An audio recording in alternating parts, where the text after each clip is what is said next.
The stream will go live when Jester's ready and not a minute before he figures out which buttons he needs to click. He's found it.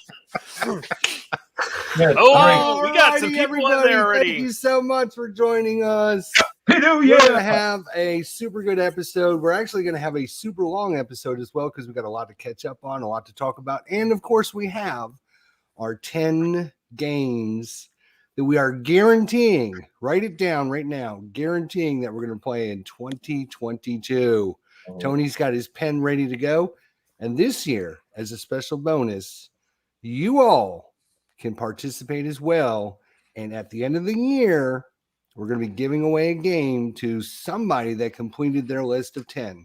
Might be me, might be Tony, might be Ruff, but somebody's going to win a free game. Oh. Anyways, Wow, we're welcome to the included? Room.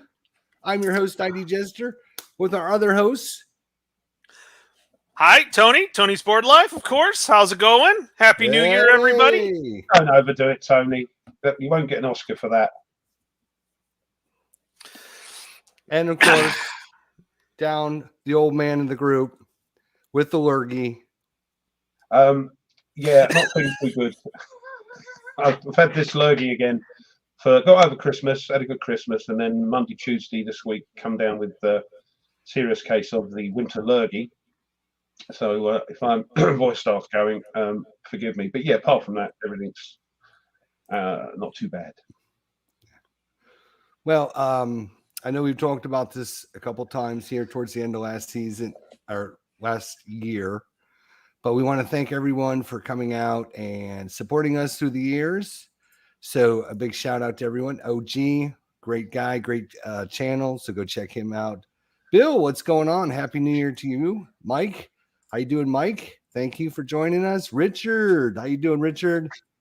William, Happy New Year, William.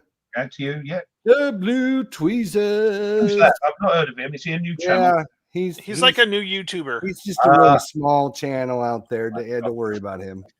Mike Butter Jelly's out there. I got big holes in my collection. We'll talk about that in a little bit. And it's all because of Mike. Thanks to Mike. Dennis, what's going on? Happy New Year, my friend. David, thank you. All right. Matt White. Matt. He's cost me a big section of my gaming group. I've got holes now, unlike before. Matt White's going to be getting some stuff that I've got that I thought he would really enjoy, so I'm going to be sending that to him. And then Harold, how you doing? Good to see you guys. So thanks everyone for your support. We love you all. We just can't say enough about you. And we do appreciate everything you guys did. So first thing I want to do is I want to mention it now in case you're new to this or you haven't saw the posts.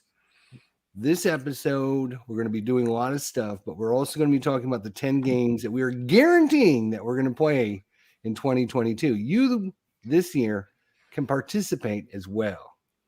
To participate, all you need to do is create a list of 10 games, post them on our Facebook group or our Consim World group. And then when you go to play the game, take a picture of the game set up or with you there, or without you, whatever, post it on our Facebook group or Consim World group, and you'll get credit for that. You will be responsible for your own list. Myself, Tony, Ruff, we're not going to be checking off everyone's names. It's just too much for us to handle. At the end of the year, you have to our Christmas special, because our Christmas special, that's where we're going to be giving away the game. So probably around the 20th of December.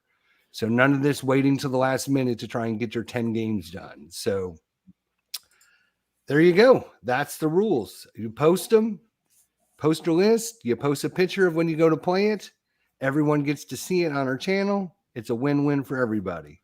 And then we're going to be giving away a game. And like I said in our post, we're going to try and get some game companies to support this and give away some games at Christmas time as well. So that's the update for that. Tony, we didn't get to talk to you Christmas or last week because you were off. So how was your Christmas? Talk to us about what you got and all your new stuff. Christmas was great. Had just a great time. Had some good family time with the kids and the wife and the in-laws. And my parents were in earlier because they live out in nice, sunny, warm Arizona. So it was really good. We had a great time. I got 2 new games. One I will show one, but the other one is on my list. But one of the games I got was Day of Days. So that I'm looking forward to that one. That'll be fun. Mike Anthony, I will play something old, something new, something borrowed, and something blue. There are enough blue boxes out there. So, but yeah, no, it was a good Christmas. Had a great time. Did get quite a bit of game playing done this week, which these 2 weeks when school stopped. I'm enjoying the No Question of Surrender GTS, which, by the way, was one of my games from last year. That you waited till the last day to get in. Yep. I've got 2 more turns left on that, but I've done enough that I'm counting that one. I don't care. But what's nice is I'm getting less and less comments or hey, you missed this and that from you forgot to do this. Yeah. It's more of, hey, you might want to try this while you're playing. This was a learning game, so I was more or less, just trying to get the rules down and not really too worried about the tactics and stuff like that. So, but I'm enjoying the system immensely. So, and then what you haven't seen on the channel is I've been working on the Pansy Grenadier as well and playing some of that and learning that system. And I've got enough that I need to start playing it. So, yep. Awesome. But no, pretty good. Good. How you doing, Ruff? You hanging in there? I'm hanging in there. I mean, Christmas was great, and one of the games I've got, I'll show you, but it was the Panzer Grenadier newish one, River Battleships. And I thought over this week up to tonight, I'll be playing some stuff after Christmas. It all sort of simmers down. But no, I caught some sort of lurgy, which has sort of left me bedridden and crippled, dribbling, and not in a great frame of mind at all. So I'm just starting to come out the other end of it. It was a bad one. It was either that thing which must never say its name, or just a bad winter cold. But it's knocked me a little bit sideways. So unfortunately, I haven't been able to do any playing this week. I'm hoping to start again next week with gusto. Now I seem to be coming out the other side of the tunnel. But if my voice goes, sorry.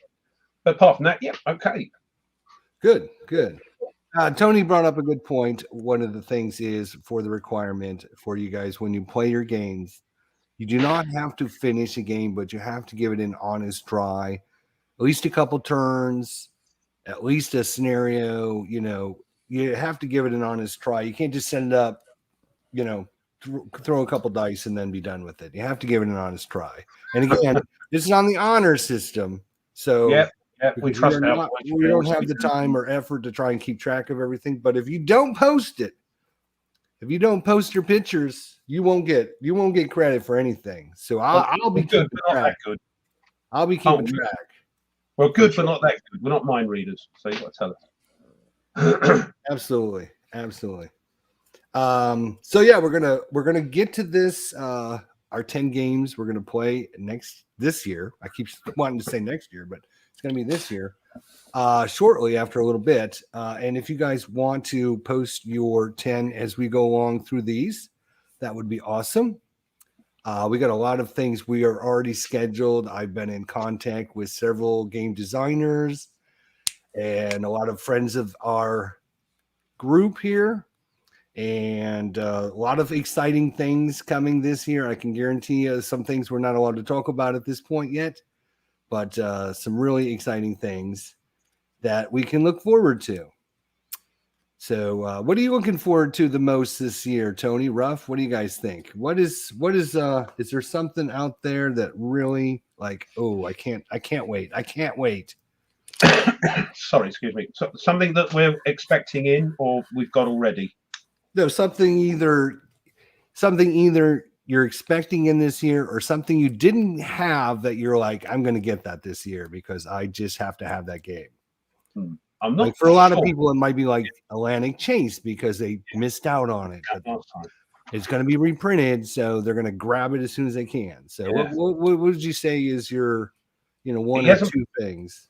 He needs to get his finger out. He hasn't played them. He's done an unboxing of one of these Worthington Games solo things that look very intriguing, and they've just arrived over here, I think, at Second Chance Games. So I'm looking forward to getting one of them. I've got a bit of Crimble money left over because I didn't know what I wanted. I got me Panzer Grenadier thing, and I've got a few bob left over, so I might get one of those. But he's got to show us the play of it, Otherwise, I'll think I'll get it, and then I can blame him.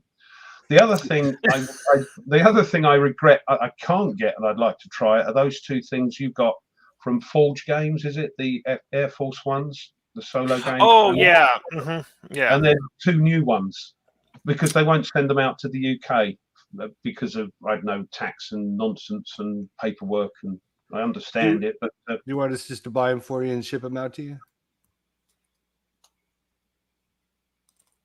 that'd be nice. No, but yeah, don't do it until you let me know. Cause I've got to raid the piggy bank.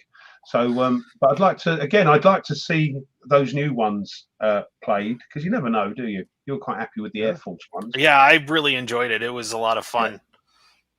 So that's sure. what I'm looking at. Mainly those Worthington ones because they're over here and the quality looks top notch. It is. They are real good. I just want to see what the play's like so I can go, Yeah. I'm going to get one of those. So that's what I'm looking at. All right. We're going to foreshadow. You will see that sooner rather than later. No. Is there something, Tony, that you got your eye on? That Yeah. In April, I am going back to Michelin's little gathering, and I'm going to be playing with a friend Into the Woods, the Battle of Shiloh. So we'll know for sure in February if he can make it. I'm good to go, but he doesn't know if he can make it quite yet. He thinks he can, but we'll know for sure. But I'm really looking forward to playing the Battle of Shiloh and the GBA CW on that one. I'm really looking forward to that one. We actually, me and him, the same guy, and a gentleman, he goes by Braxton. We've been playing 3 days of Gettysburg, the GBA CW, the campaign, and we got together Friday night and played another 3 hours and got through a quarter of a turn. We're on day 2. We're at the 0500 time. So yeah, it was definitely that. I'm looking forward to that. Really looking forward. That'll be fun, face to face with GBA CW, and just knocking out Shiloh and everything like that. So definitely looking forward to that, and to knocking some of these games off my list. So that's going to be important this year. That is definitely going to be important. I'm looking forward to a couple things. I'm looking forward to, after watching you and Butter Jelly running Mr. President, I'm looking forward to that coming out. So I'm really looking forward to seeing that one. And I'm also really excited about the Plum Island Horror. Oh, yeah. I think that's coming out this year. I really, really hope it's coming out this year. I talked to Herman. He is hopeful it's going to come out this year. So I'm looking forward to that one as well. So anyways, that's kind of my two big boys that I'm kind of looking forward to out there. So that should be hopeful. And I would have others, but I can't say until I get to my list because I actually have 3 games on my list that are not, I don't currently own. Let's just put it that way. So, because I'm being preemptive this year, right? Because I know maybe some of these games will be coming out this year, so I'm going to get it. And I'm going to want to play it like Rough Swordsman, right? And I'm going to want to play it. So I'm like, I better just put it on my list so that way I get credit for it. Yeah. Right. You guys hanging in there okay? Tony's tired today because he didn't get much sleep. Ruff's under the weather, so I guess I'm going to do all the talking today. This side. Look, I've got this thing. This is a spot I had before Christmas, and it came up and went, nyong, nyong, nyong. went down again, and since I've been ill, it's come back and gone, hello, it's me again. So that's what that is. In case you're wondering. Oh, I thought the game had just got tired of you finally. Yeah, no. Yeah. Yeah, I think Amazon sells those games we're talking about, William, but I'm sure the postage is going to be prohibited and prohibitive. Good morning, Craig. Good morning. How are you? William. Yeah, Amazon has them. Yeah, it does depend. Skies Above Britain. Yeah, that's a really good choice. So I got to play with Blue. He taught me basically a combination of Skies Above the Reich and Storm Above the Reich because of the way the tabletop simulator is set up. We kind of had a little bit of both going on there, so that was a lot of fun. I got to learn how to play that, and it's a really pretty interesting little game. There's a lot of tactics going on, and I think solo players definitely should like that game a lot. It's a fun game. I've played a few. Actually, it was Tweezers that got me. Like I ran across this on his channel, and it's like, oh, this seems easy enough to play. And then when you pull out the rules are very, they're like the Atlantic Chase rules of where you read something, do something, and then and really good rules reference and things like that. So, which was interesting because we didn't talk about it. Yeah, and I missed the Sunday show, and we didn't talk about it on Saturday. I can't remember, but Dan and Ardwolf were talking about the case system and how the rules are set up and how they were thinking. Ryan, who did the Brave Little Belgium and all the other ones, said, "Do we really need the case system?" And in some cases, yes, for referencing the rules, definitely. But for learning the rules, the case system is like the worst. It's literally the worst. And with them putting, like playbooks in and stuff like that, there should be a kind of here, set this up, which I think that's when they do the large examples of play. I think that's, what they're trying to do. I think one thing that they could do better on the examples of play is explain why, not just here's how you do it, but why is this action important? Why are you doing this? Yeah. Yeah. So I think it because we need resources going forward, or we're doing this because we're going to try to outflank our opponent or whatever. Yeah. We need the behind the stories why. Yeah. Yeah. Thing about that, another thing about playbooks, I'm not sure. I watched Stigler do an unboxing of the new Last 100 Yards, which I'm hoping will turn up in the next week or two. They have a playbook, but they use the playbook from the original thing. It's just a standard playbook, so you can't set that up if you haven't got the first one. Yeah, the first one, which that seems a little lazy. Yeah, that's what I thought. But there you go, because playbooks are supposed to get you into pushing counters around and doing this, doing that. And as you're doing it, they're explaining what's happening. Because you've done that, this has to now have to do this and all that.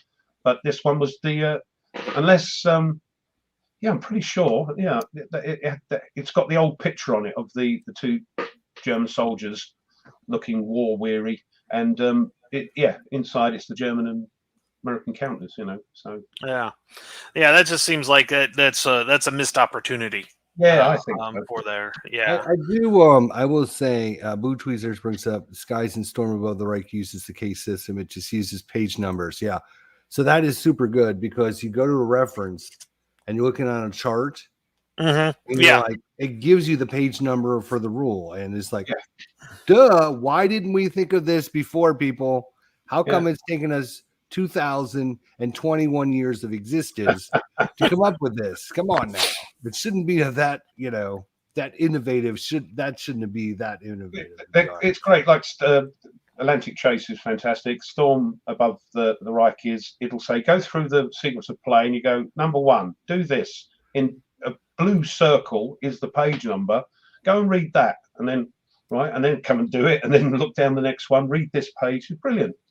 Right. Okay, a bit of reading to do, but of course they're rules. You've got to read them. But and those games they're not like procedural games either. They are procedural, but there's so much you have to decide, and your decisions make a big difference. Mm. It's not like the Hunters where your decisions are really, you only got a few decisions and the game's kind of on rails. Those guys in Storm Above the Right games, they really, your decisions that you make a huge difference in how the game goes. And I thought that was I like the playbook because like that's how I learned to play, is watching it played, or in this case reading it played. And I think that helps me. But sometimes that why are we getting troops? Why are we recruiting here? I'm just thinking, because one of the games I'm reading the playbook for right now, and I'm like, well, why are we doing this? Sometimes they say, well, they want to focus on this because of their victory conditions, so they want to get this, but not all the time. It's kind of like it tells you how to do it, but not the why. And so I really like if you can do the playbook and then throw the why in there, that just, oh, okay, I want to do that because it helps me do this to do this later on. So yeah. There's certain things you do in some games that they either assume you have fantastic military knowledge and know exactly why that's happening, or they just don't bother. And I don't know which one's worse. I like to know why, like you do. Why I'm doing something, especially for newer players. Why do you have this step and what it means, or why this thing happens if you do move here. Just a sentence or two saying, well, because of they were dug in here and blah blah blah blah, you're going to find it a bit more difficult, blah blah blah blah, blah. Whatever the situation is, would help gamers, especially newer war gamers, tremendously. I haven't got a huge background of military knowledge. I have to just rely on the writing of the rules, which, as they mentioned, I think on that RD vlog, that the rules seem to be the last thing people who make games think of. Yeah, not all the time, but yeah. William makes a good comment. He said it's got the red flag of Paris, and the rules are only 12 pages, and the playbook is 44 because they're explaining the rules. They're okay. So here's the rule. Well, why is that important? Well, the playbook explains why this rule is here. So, but yeah, learning case system is such a hard. You can't learn the game off the case system. But you need the case system so you can reference the rules a lot easier. So Absolutely. So creating a playbook, I think, is the right way to go.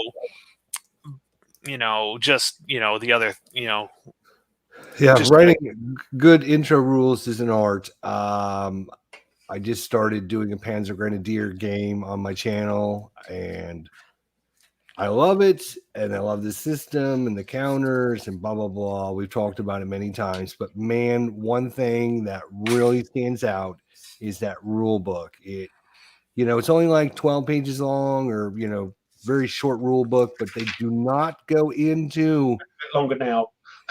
And they have 41. 21? 41. Oh, 41. Yeah. But they don't go into any kind of, like, they'll have rules on leaders in like the leaders section, but then they'll also have rules on leaders in combat section. And they'll also have, instead of like bullet pointing, leaders that are good order leaders can do this, and bullet point like all the things that they can do. And that rule book needs a total rewrite from scratch. The funny thing is that's the 4th edition. I know, right? Right. And it's actually better than the other editions. It is, yeah. I know. I get an older edition Panzer Grenadier, and I'm like, 3, 2, throw it away. Throw that away. I keep them just for in the box, just for completeness, and use my 4th edition rules from, well, I've got 2 of them now, but from Invasion 1944. That's why they're all, if you look at them now, those rules, Ruminek, they're all battered. Right, there you go. So Craig has got his current tech writing job because my gamer boss understood that writing game rules is identical to procedural writing. Yeah. Do this, do that. You do this because blah, blah, blah. Yeah. Yeah. Writing a good Oh. rule book is ultra important, and you can tell a good rule book from a bad rule book. I also played recently Fields of Fire, and I know the rule book has gotten a lot of grief, and I couldn't understand it until you play the game. Once you play the game, you understand why that rule book is no good, because there is no rhyme or reason about where some of the rules are. They're just kind of all over the place in the rule book. So it's now I understand why people say, "Oh my god!" And it's funny because like a lot of these games get fixed by individuals out there that post their charts or their outlines or whatever on Board Game Geek or on different websites. And why can they do that, but the game manufacturers or the game designers don't do that? I just don't understand. Well, it might be the Joe Blow out there can make a reference chart, but they can't. Why? How and why is that even possible? I don't know. It might be that it might take too long for it to filter through to to us lot to change it. But Fields of Fire, I think Jason, the solo chap there, is rewriting the rules, or he's rewriting a quick start sort of. I think he's doing a playbook, is what he's doing. Yeah, so get going thing. Yeah. And that's coming out, I understand, with the new Fields of Fire. The Bulge one? Yeah, I believe if they've got their act together. I don't know. I haven't heard much about it lately. I think that was the original plan. There's some good. I was looking at it, and there's some good online reference materials as well. There's like somebody that set up a whole website for it. If you go to the GMT Field to Fire page, they have quite a bit of stuff on that. There's a good Facebook page as well. Yeah, I finally got onto that, and it's making me want to play. Yeah, for sure. But it's not on my list because every Jack and Trade, everybody's playing the blooming thing. So I'm going to wait till that dies down. And you got to hit while it's popular. No. I'm like Rob from Rob's Gaming. Well, no, don't just do it because it's hot and new off the press. I like to do my unboxings. By the time I get my unboxings, of course, everybody's had it for 4 months. So nothing's new. Yeah, I'll play what I want to play. And apart from when I'm told what to play, like last time, I was told what my next game was going to be. Everybody in the chat. So that's got to go on the list. But yeah, I'll play things that I want to play, and if it happens to be a new game, so be it. But looking at it at the moment, I don't think any of these are, well, apart from one or possibly two that haven't come here yet. But that's it, yeah. Speaking of which, I released a video a couple days ago on my channel where I went through and talked about all the games I covered and my favorite, and then I ranked the top 5 sports games, the 5 type board games, and the top 5 war games. And so what would you guys say is your top 5 war games that you did? I'll start off this time. I'll let you get a breather in there with your lurgy going on there rough. RJL, thank you. Thank you. Probably top 5. Let's see. Tank Duel for sure. That was a lot of fun. I'm going by game experience. In this case, I had so much fun with that one, playing with you guys. That was just a blast. That one. Then my Carthage gameplay last April with Braxton and Big Board. That was so much fun. I'm really enjoying the GTS system. That would probably have to be up there as well. Really? Yeah. So tell me, because I have the Greatest Days sitting up there. The one that Wardrobe. You got a good price on that. Cost me double the normal price on that one, and I've been wanting to get that one out and add it to my list, but I can tell you it's not on my list. What about the game system really makes you go, "Ooh, this is really good"? Things like you have a possibility of opportunity firing with every exit hex. So every time a unit moves or exits a hex, if it's in their fire range, they can possibly opportunity fire. depending on their troop quality.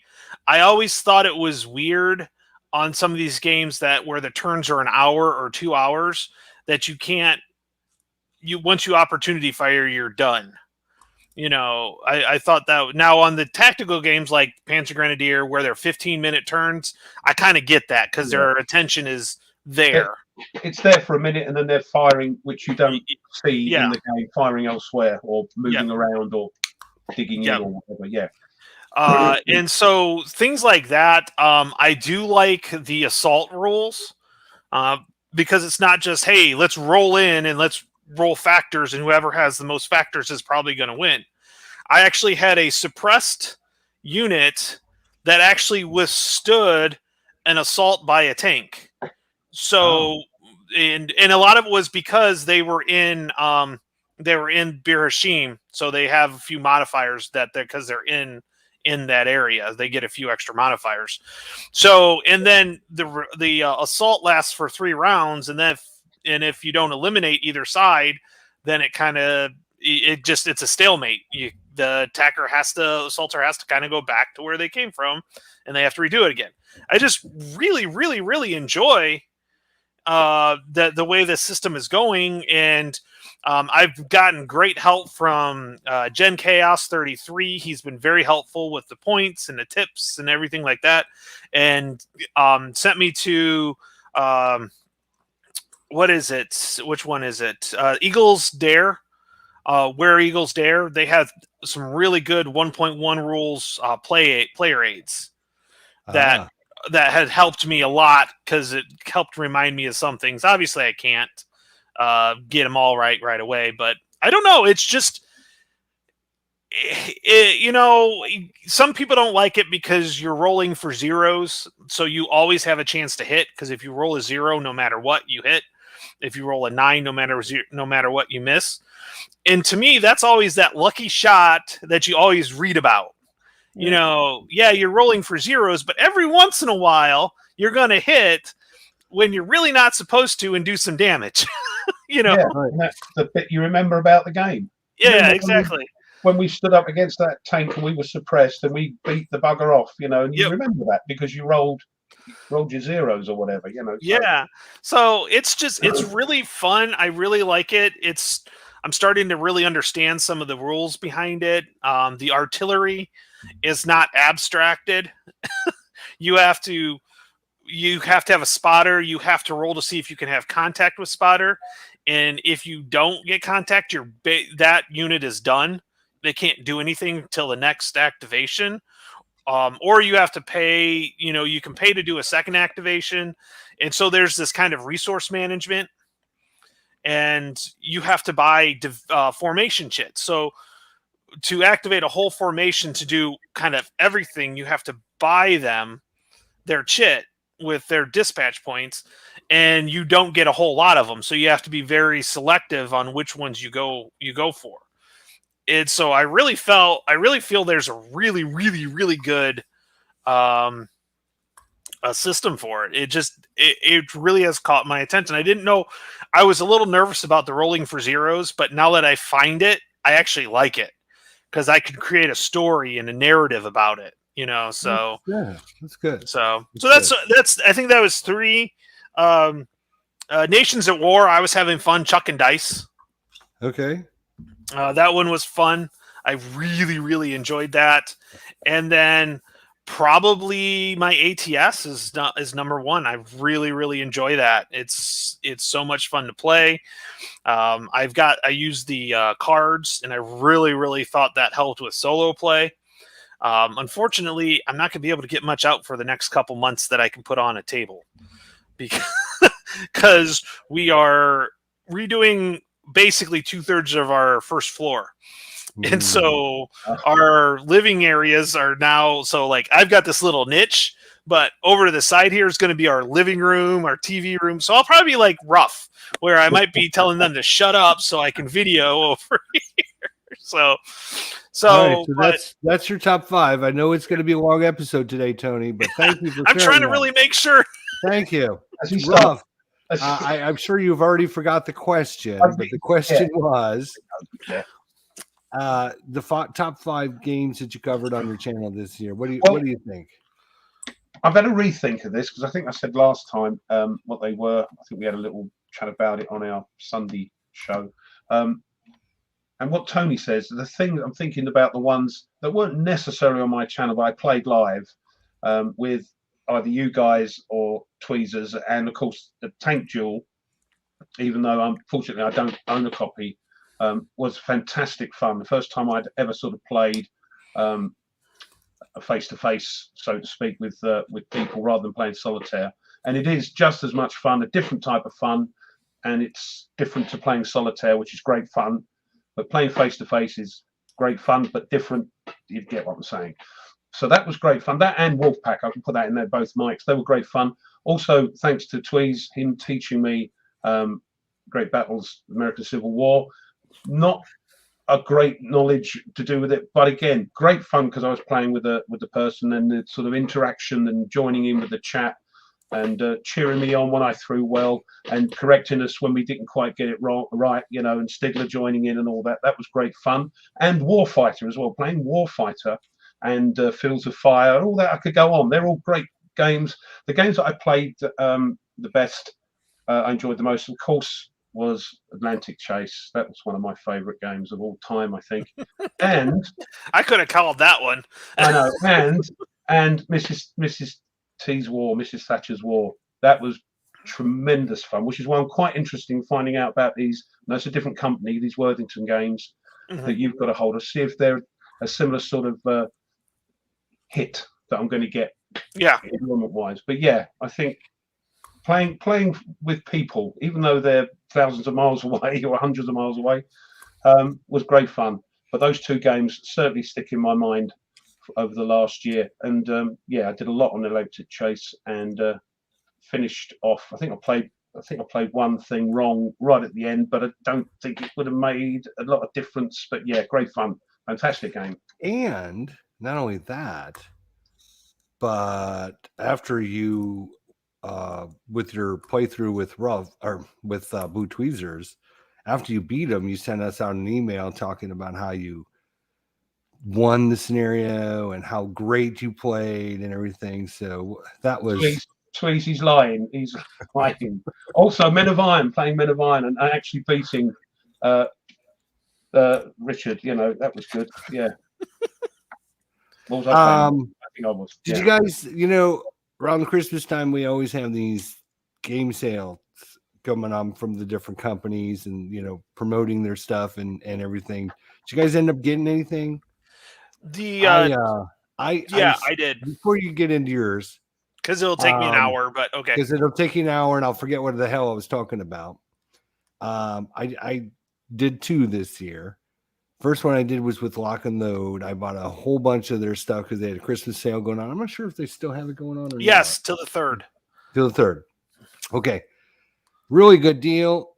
The prices you just can't beat. I wanted to fill out some of my collections on Nations at War and Lock and Load Tactical, so I did that. And then the second thing is I ended up getting, not that. Let's try, nope, not that one. Let's try, nope, not that one. I don't know. This one maybe. No. There we go. Bum, bum, bum. This is the War Game Design Group, which is now taking over the John Tiller's stuff. So they bought the whole John Tiller's. They've been working with John Tiller for a long time. You know, kind of updating and helping and creating games themselves. And then the John Tiller company would, you know, produce them and send them out. They have now purchased the John Tiller catalog. Games, catalog. And so now you can get all their stuff, and they're kind of updating them and doing everything, but they have their sale going on now. Everything except for like the last 3 games that they released recently are on sale. So just about anything that you're interested in is on sale. I think these are the only ones that are not. The Forgotten Campaigns, which they just came out with, and Kiev 43.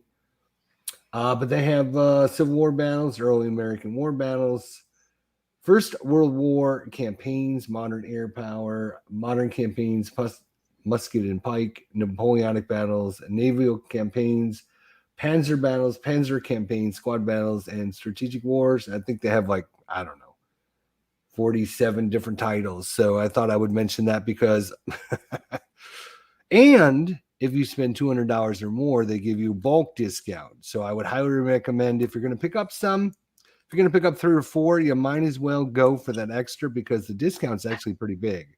So I ended up buying that. So what about you guys? What did you guys end up getting? Well, I'm going to step in here quick and say nothing. I didn't get anything, I'm afraid, because I can't do the lock and load, can't do MMP, I can't do whoever because of postage. That's all. You're on. Have you ever thought about doing any of these kind of games, bro? The computer game. Yeah, I dabble, but it's like Vassal's great, yeah, because it looks like the game, but it's not the same as pushing. Are you wearing a kilt? No, they're lounge pants. Sorry. My God. Right. If that's what, okay. If that's what you. Oh, right. Okay. We'll leave it there. The John Tiller games always looked a little. I know they look archaic and that, and I'd rather play real things. I use Vassal because it's great for us guys and me playing with Tweez and all that sort of thing. But I don't necessarily like it. I understand it's a need. It's a thing you have to do to play. And I'm all fingers and thumbs on it. You watch any of the live streams I have to use Vassal. You know what I'm like. I'm rubbish. And Tabletop Simulator. So, you know, I click things and Tweez has to reset it again because I've wiped everything off the board and all that sort of nonsense. So it's a pain, but I understand why it's there. So computer games, not really. Okay. I bought a couple of old ones off of Steam because they were having their sale. Silent Storm and Silent Hunters. I do have, which is a sub game, Silent Hunter 3, I think. I do have, of course, Nations at War digital, lock and load, tactical digital. I don't play that as often as I should, but again, I just, you know, would rather you like to actually have it and fiddle with it yourself. Yeah. All right. What about you, Tony? I actually got 2 sales for Christmas. One was a Worthington, and I finished off my 1812 war games. Actually, there's 3 that I bought from because of that. But that was the golf the 1812 and the golf. So like Louisiana, New Orleans, Battle of New Orleans, and then the Great Lakes battles. So those 2 were Worthington games. They had sales on those 2. So I picked up those 2 and I already had the other one. I picked up 2 Panzer Grenadier games, expansions. So it's Polish. It's the Deluge, Poland 1939. So that's this one. I'll tell you what. Hang on. Show everyone those Polish counters. Those counters are impressive as hell. I love these counters. They look spectacular. Of all the games out there that have Polish units, these have got to be the best looking counters anywhere. They are really, really good. Yeah. See, even though I missed what you were talking about, that's Panzer Grenadier, isn't it? So just brilliant. I love the counters. So I picked up this one, and then I picked up. I have, for some reason, I have a nick for finding these Eastern Front, but like the minors. So like Romania, Czechoslovakia, or Slovakia, and then Czechoslovakia, and then now. So I also got the Lithuania Iron Wolves. So they put these 2 together. I do have to buy another box to play this, though. That's the only problem with it. It's a bit like, I know the box games are separate things and you can play them, but the books, and I've got a couple, and it says, well, to play all the scenarios, you need these 15 games. And it does annoy me a little bit, but and then the other one was the buy one get one for Columbia games, and that was where I got the War of 1812 and Richard III, the block games. So I was looking at how I could play those solo, and I have a good idea because it kind of gave me some idea. They don't give you solo ideas, but in the War of 1812, you can write out orders in advance, and then what I would do is I'd have to follow those orders. I couldn't change them, and you don't know who's going first or second because you have to roll for initiative.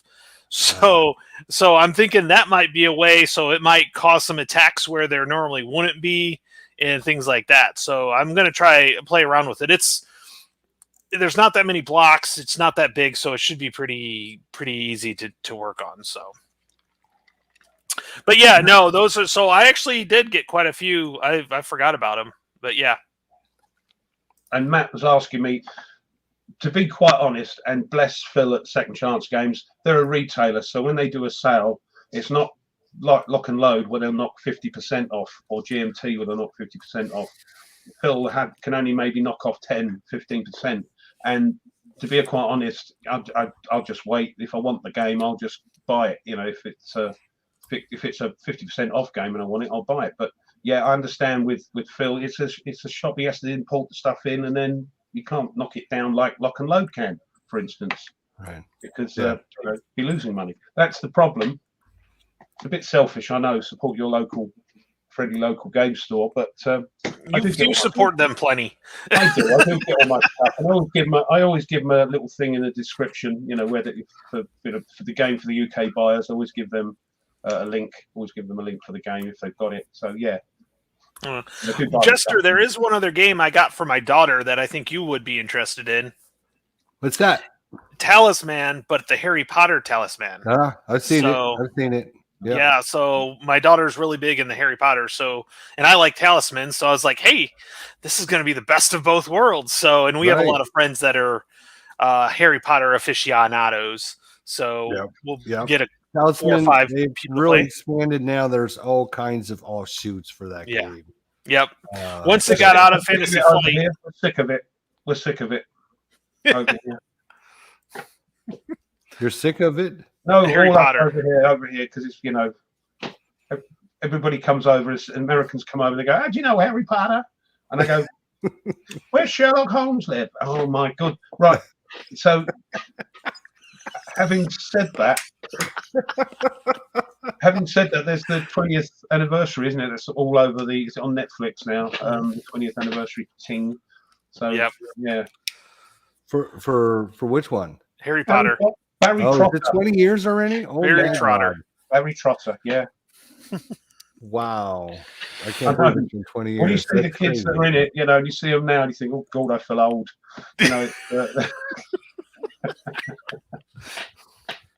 Wow, that is crazy.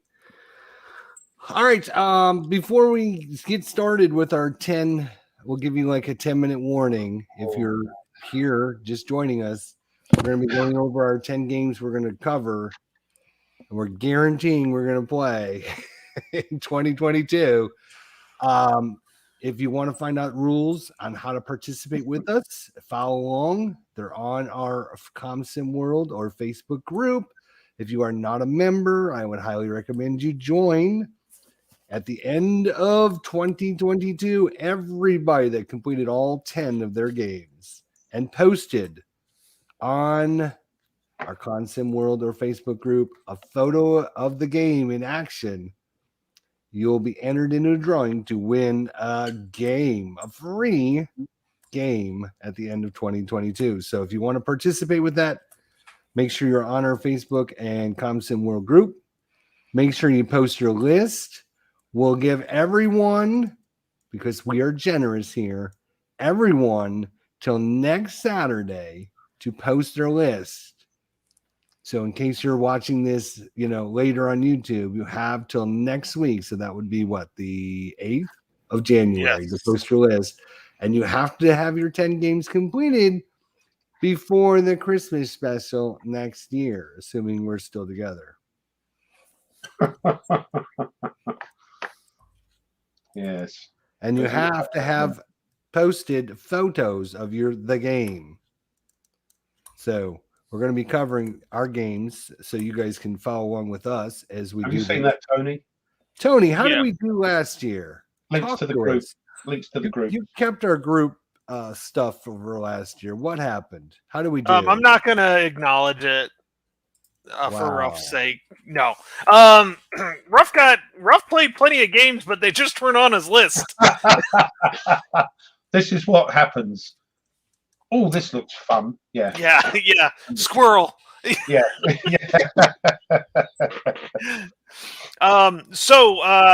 The completed, I just totaled up. I do have the what games listed. So Ruff ended up with playing 3 games on his list.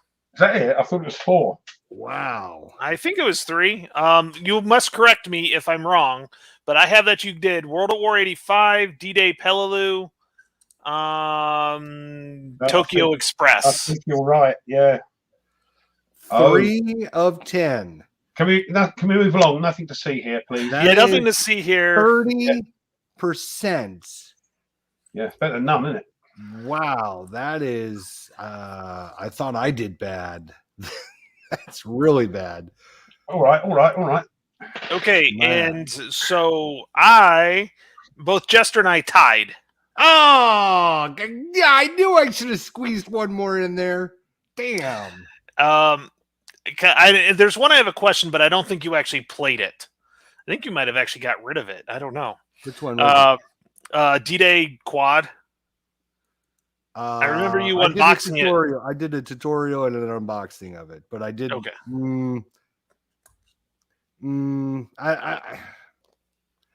I don't know if you guys want to credit that me for that or not. It was just a couple short tutorial sessions on it, and maybe like one turn and an unboxing, and that's kind of a lot of videos. What do you think? You should give me credit for that or not? No. Okay. No, of course, give it to him. And William, I think it could be any. That would be 7 then. So the ones that you did not do, because I prefer to do that. I think I had SPQR on there. Yep, that's one of them. I knew I should have got that out this week. Damn. And I was trying to remember the other ones that I didn't cover. I don't remember the other one. The one I'm currently playing. No question of surrender. Right. That's right. I remember seeing that and thinking, oh, I think that's on my list too. Yeah. And Men of Iron. Oh, I had Men of Iron on there too. Yep. Wow. Mm-hmm. That was kind of. Yep. I mean, I was going to sneak in Nations at War this week, but of course, using me Lurgy as an excuse. But that's what I was planning to do. William, they could be any games that you are going to get, or you think you're going to get, or already own. You know, but if you don't get it, you put it on the list. You're not going to be able to play it, are you? Right. That's one of the downsides of, hey, I'm going to play this game that I don't actually own. How did you do, Tony? I got 6, and the ones I did not get, I'm kind of bummed at because I think I was really looking forward to it. But the ones I did not get were Enemy at the Gates.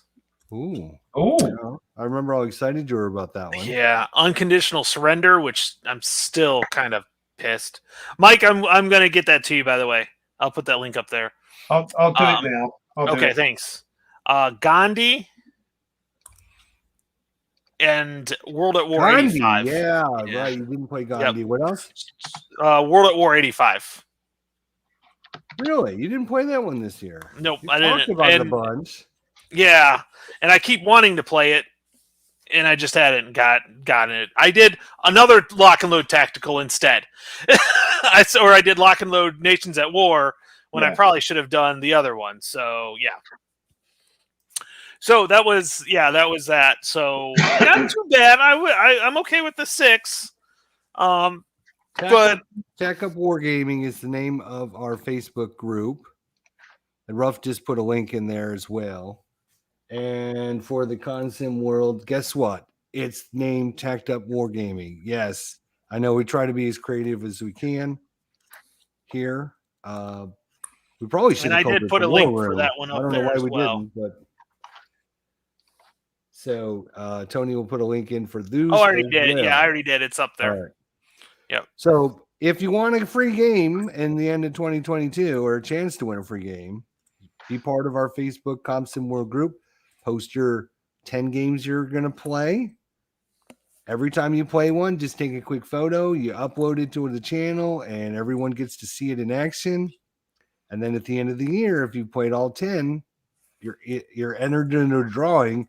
And like I said, I'm actually going to try and make this a big thing and get some game companies, get some donations. So we might be giving away 5, 10, 20 games. Who knows? And hey, if you haven't started a YouTube channel, this could be a possibility for you too. No, we don't need the competition. There's far too many good ones out there as it is. We're barely surviving. Bobbing up and down. Don't need. I'll take as much content as I can. Of course. Of course, yeah. Yeah. If you want any help or anything, please reach out to us. We'll gladly help you out and tell you how we do our thing and stuff like that. So I think I've had a couple of guys start because they saw what rubbish I did and thought I could do better than that and started their own channel, which is great. Yeah. So awesome. All right. So again, you have till next Saturday to post your 10 games that you're going to play. So your official list. So we're going to go through our official list now. And if you want to put yours as we go through them in the chat, that's great. We can do that as well. Yep. Go ahead. So we're going to go to number 10. We're going to start at the bottom of the list. And they don't have to be in any specific order. Like, this is the most important game I'm going to play, or the most I'm looking forward to. If you don't have that, that's fine. It doesn't matter. You just create your list of 10 games. Did you guys do it by like order of importance, or just kind of just your 10? I want to play this year. Yeah. I put them in the orders I'm going to play them backwards. So my number one should be the first one I do.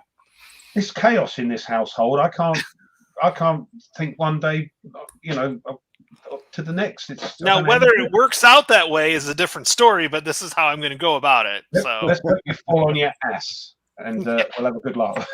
Yep. I don't mind being the butt there. No, I'm joking.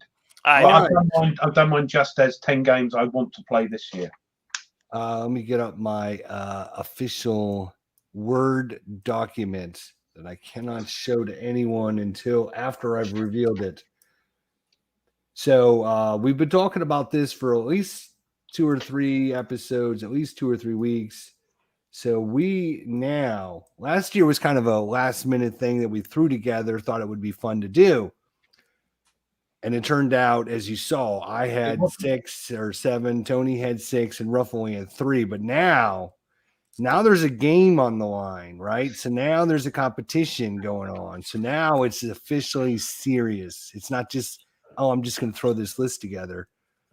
We are going to find out who is going to be the 10, and we're going to keep track, and we are going to give it to the person that doesn't make it next year. Oh, hell yes, we are. So number 10, what do you think? Who wants to go first? Tony? I'll go first. All right, you go first. My number 10 was a gift I got from somebody that's on one of the channels. Lock and Load Technic, Heroes of the Falklands. So I kind of hinted to you, Jester, that this was going to be on the list. I kind of figured it was, yeah. Yes. And so I'm really looking forward to this. It's modern tactical. Yeah. So after doing Mrs. Thatcher's War, it got me really interested in the Falklands. So we'll see how that goes. So my number 10 is I was about to say Mrs. Thatcher's War. I did that last year. Heroes of the Falklands. All right, Ruff, number 10 for you, my friend. It's probably going to be the first game I'm going to play, because if you remember last week, you asked everybody in the chat what I should play next. Yeah, and I remember that. And they come up with that. Oh, Panzer. So Panzer. Now, they're all moaning and saying, Ruff, do the advanced rules. It's easy for them to say, but I look a big enough fool already when I do my videos. So what I might do is do one sort of basic little couple of moves or so, just to show people who are new to this, who haven't got a clue, because it's all very well doing the advanced rules if you know what you're doing, or you want to learn them. But if you've not played the game before, you might just want to know how to move them about and do a bit of firing and all that sort of thing. So I'll do that, and then I'll do some advanced rules, plot them in like the commands and the firing and all that sort of thing. And then if I'm really enjoying it, I'll then introduce some infantry. But I think that's going to be the first one. I'm not sure which expansion I'm going to use. I think as long as I haven't got any infantry or towed units, and it's just tanks, you can use the basic rules. So I might use the 1940 for expansion 4. Might start off with that. Who knows? Anyway, that's that. Panzer, because I've got all the expansions, you see. So all right. Well, we just had 7 new requests to join the Facebook group. So thank you all for joining. We do appreciate that. I got several in the Tech Up Wargaming as well. So at the Consim world. At the Consim, yep. At the Consim, yep. So yep. If you haven't been on our channel, we do a lot of posts on there and keep people up to date when the show is, and just basically posting when we unbox things or all that. We support other channels out here as well and tell you when they've done videos like Art Wolf and Big Board Gaming and Gimpy Gamer and all kinds of people out there. So we just kind of throw everything into like a big pile, and whenever we post. So that should be fun for everyone. And now all the new members can join as well. So let's just see who put out their 10 here. Number 10. If you're gonna, I'll tell you what. If you're gonna share, just put 10 dash and then the name, so that way I know which ones you want me to share with everyone. All right. My number 10 is blank because I don't currently own it. But as I just mentioned to you guys, there was a sale going on pretty recently over at Lock and Load Tactical, or over at Lock and Load, and I wanted to fill out some of my tactical Lock and Load tactical games that I don't have. And the sale was like, add a game. Oh wow, that's pretty expensive. Put in the discount code. It's like, oh, I got plenty of room left. So my number 10 game is going to be Lock and Load Tactical, and one of the ones I don't have, which is the Heroes of North Africa. There's a lot in that. I actually went back and watched your unboxing of it. There's a lot in it. There is a ton of stuff inside that box. So my number 10 is interesting. Both of our number 10s, Tony, were Lock and Load Tactical. So just different eras. So I guess different eras, but that's great. So that is going to be my number 10. I've got a email that should be here this coming week. So hopefully we'll do an unboxing for you guys when it gets here. So looking forward to that. Fred says his number 10 is going to be Gronon Sims Death Ride Kursk. Have fun with that. Yeah, I've heard some issues with the rules, but who knows? What may be issues for one person or no, it is not a problem for other people too. So, yeah, and we can definitely get that one. A picture of that one on their channel. That would be interesting as well. So, yeah. Braun, I think Braun's got Red Storm. He didn't put a 10, but Braun's put Red Storm. Okay, number 10 for him is going to be a Red Storm. Okay. Which we should be seeing on the Blue Tweezers channel with somebody else. All right, so that is our number 10s.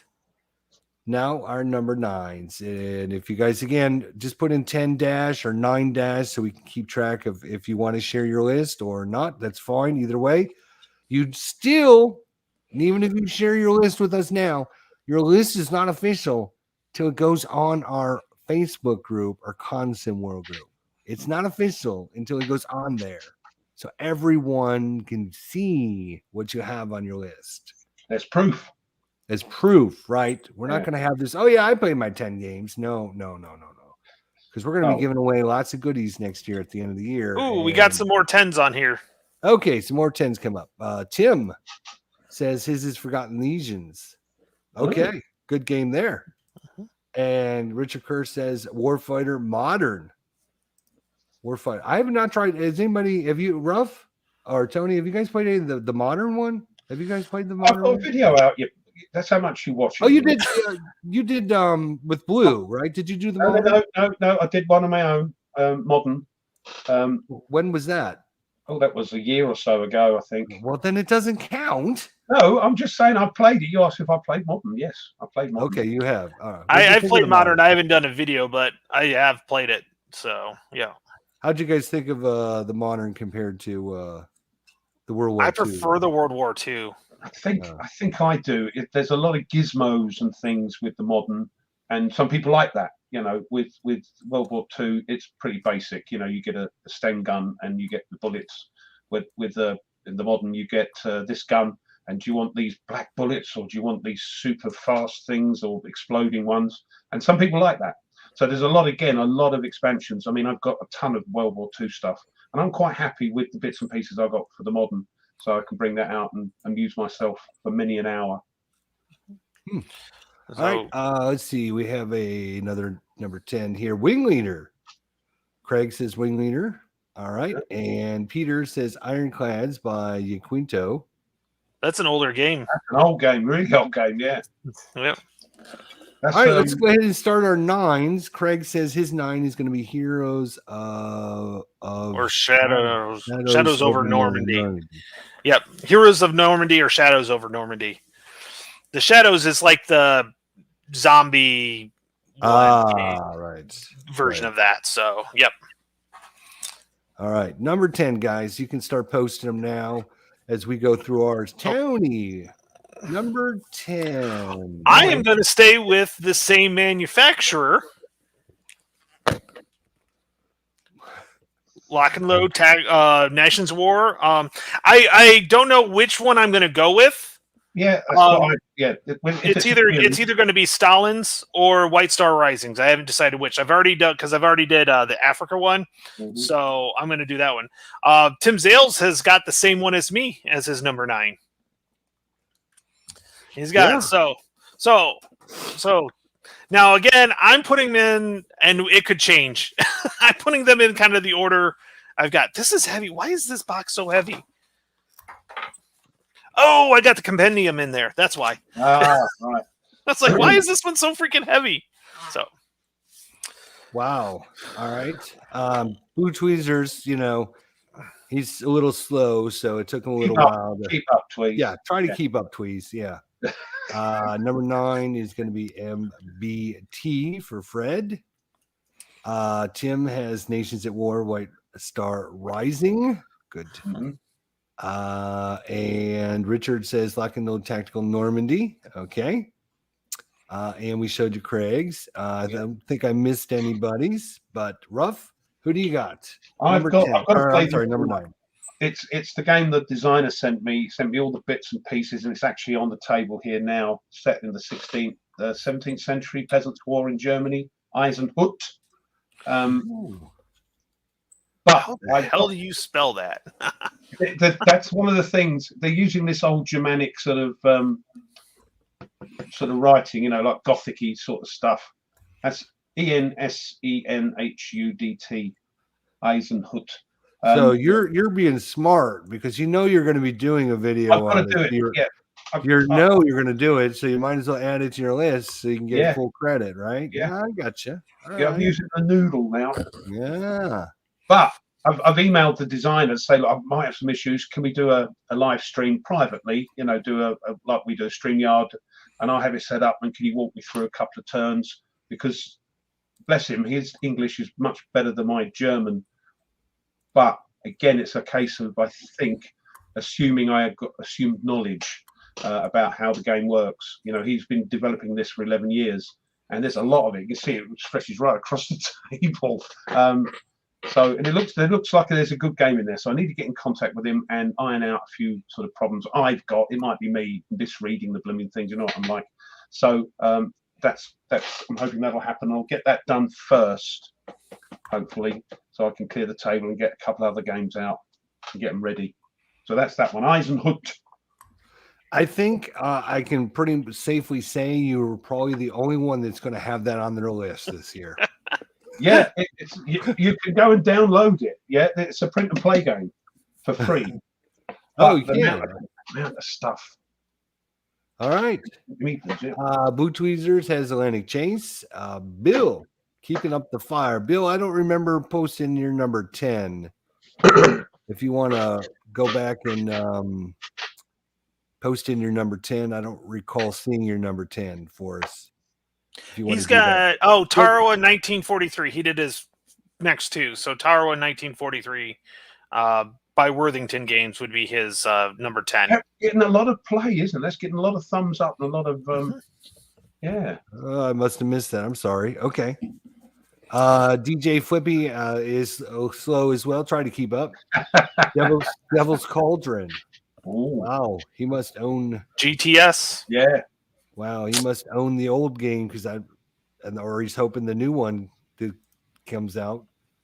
Number 9 is going to be, what is it? The 21st, the Naval Wonder Weapon, 1943 to 1945 by LPS Against the Odds Magazine 2018 annual.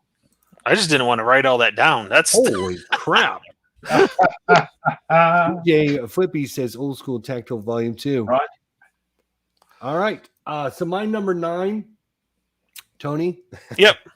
I should have saved my previous copy of this, but I actually had Nations at War, Stalin's Triumph, because I'm getting that in with my other stuff. But I took it off the list. That would have been funny because we would have had both of them the same. Yeah. Oh, yeah. That would have been crazy. But my number 9, I changed to the game that I am currently clipping all the stupid counters so I can prep for it. Advanced ATS, Advanced Tactical System, Advanced Tobruk System, whatever the hell it's called now. Yeah. Wow. Got something of the brain, some kind of disease or something. So mine's going to be the Advanced Tobruk System. Tony sent me some nice games for the system last year. They've been sitting in their little box just waiting for me to do something. So I swear, Tony, I'm going to do something with them this year. In fact, I'm hoping that maybe we can get together for a couple sessions and have a little. Definitely. I think ATSAB, we're trying to do a kind of play and learn live session. So we'll see. Fun. Yeah, that could be something for sure. So this will be the year I'm going to try and get back into ATS after it's been a while since I've been in it. So this will be the year. Oh, and I should mention Wardy Robe also sent me some stuff for ATS as well. So you guys have been very generous, so I should use it, and I look forward to it. So thank you. All right, that is all of our number 9s. Let's go to number 8s. We have Craig Robertson, Test of Honor. Our miniatures in play here. Yes. We'll allow it. Blue Tweezer says to take Worthington. Washington. And Craig says, hey, ATS is on his list. Shh, don't tell anybody. It's a secret. All right, number 8, Tony.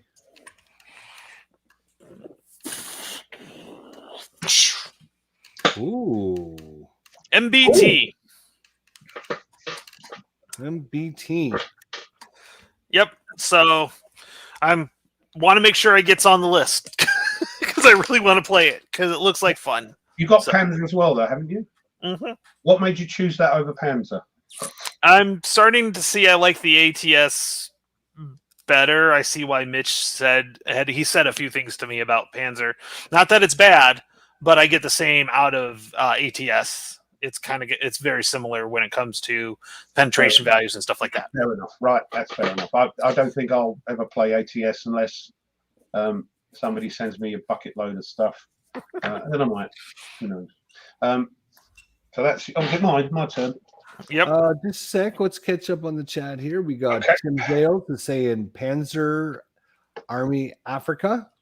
Avalon Hill game. Avalon Hill, yep. Blue Water Navy. Yeah. For Richard. We have Fred with Red Storm. We have Bill with Roads to Gettysburg.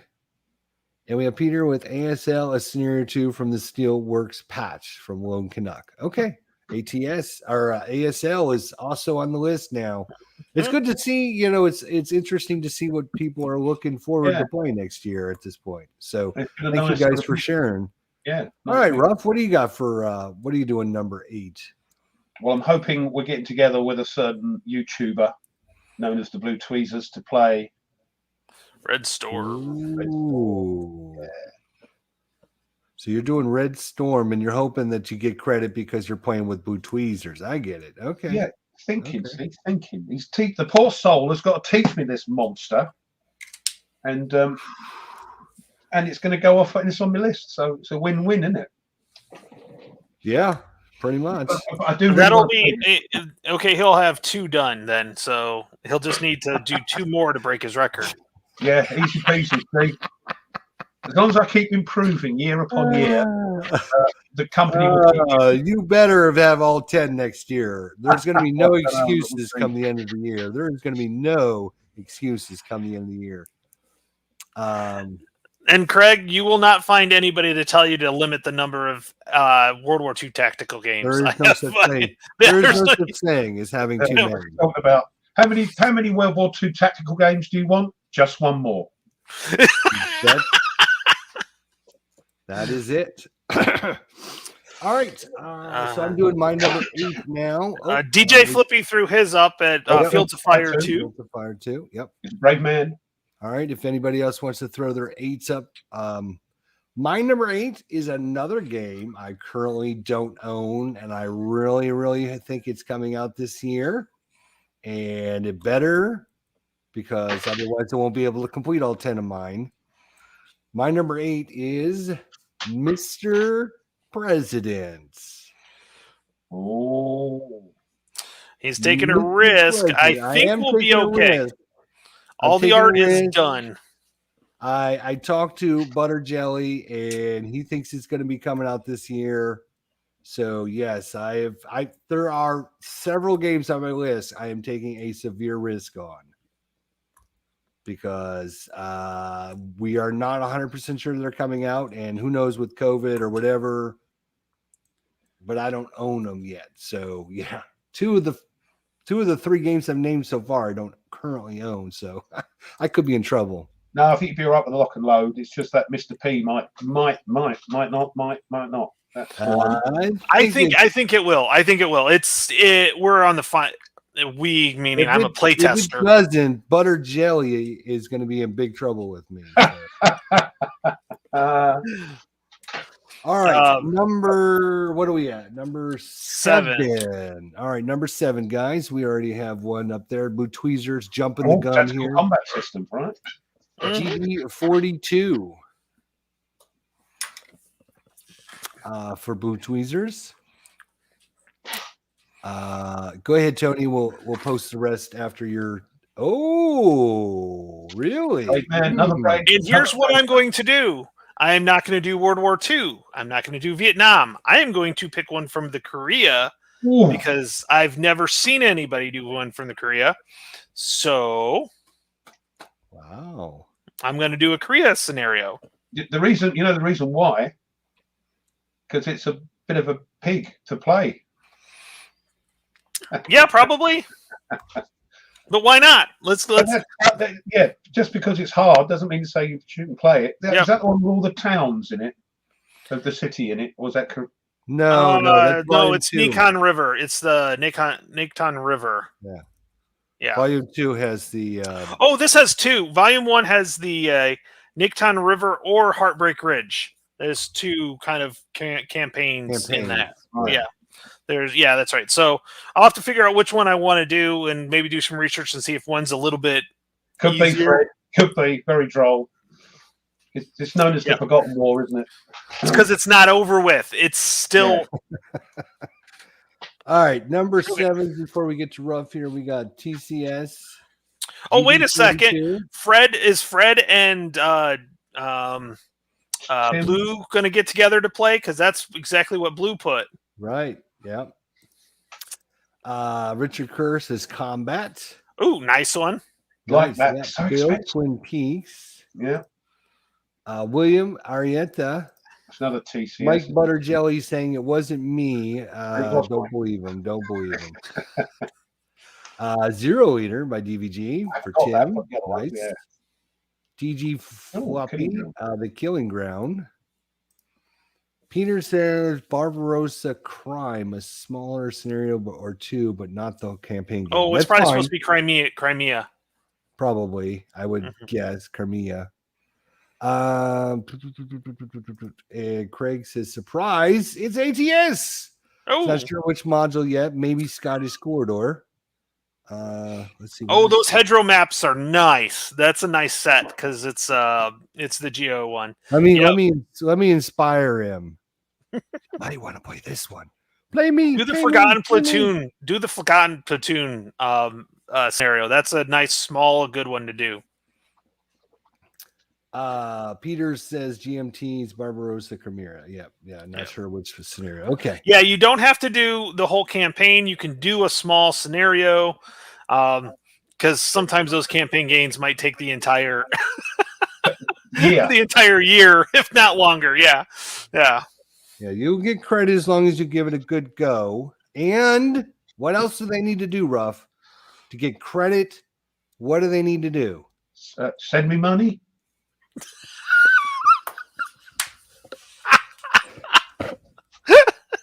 Wow. Stroke that like button. Yeah. Smash that like button, They please. need to post a picture of them playing the game. They've got to send a picture to either the Tech Up Dewberry on the Facebook or the Tech Up Dewberry on the Consim World. Thank you. That Number right. 8 or number 7 for you. What do For you me, think?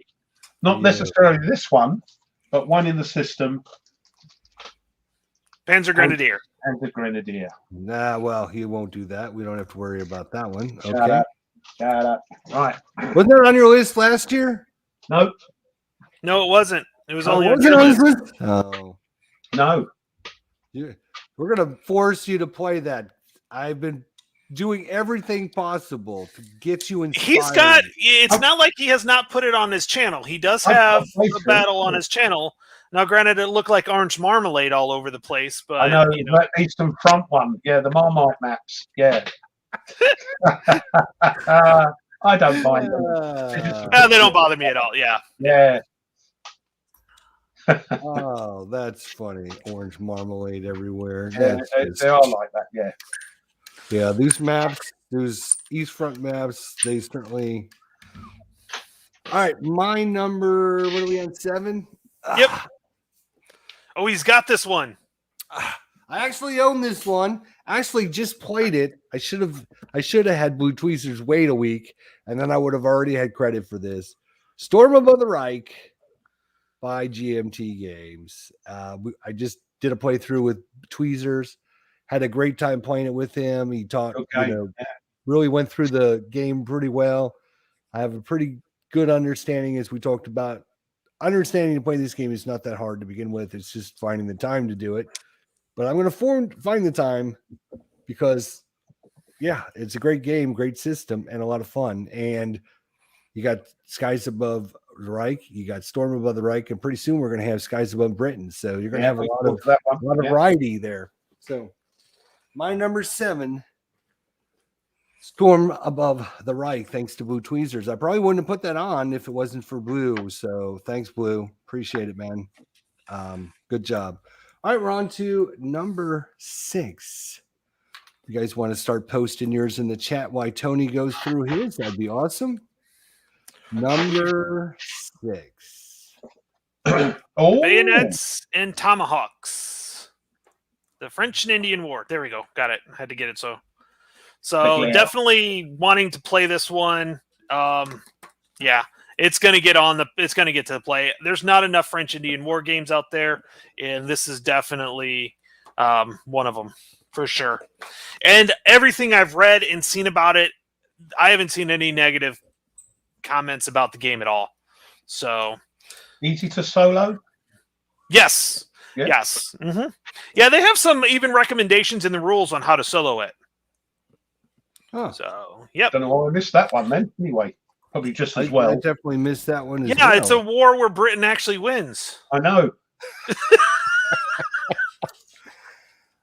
So number 6, Richard, last 100 yards. Nice. Yeah. Good game there. DJ Flippy, Oh, no no, question, yeah. surrender. Playing that right now. Yep. Peter says land ships. Craig says Panzer. Okay, so there you go. Have some competition out there. Yeah. William, Thunder at Dawn. Oh, that's that's their Lutman series. Oh. The Blind Sword series system. Oh, here's an interesting Tim says Save Afghanistan comrade got his Kickstarter yesterday. I will have it tomorrow and probably an unboxing. Well, not tomorrow because tomorrow's Sunday, but Monday, and have an unboxing up Monday. As long as it gets to me, I will put it up I'll get it done.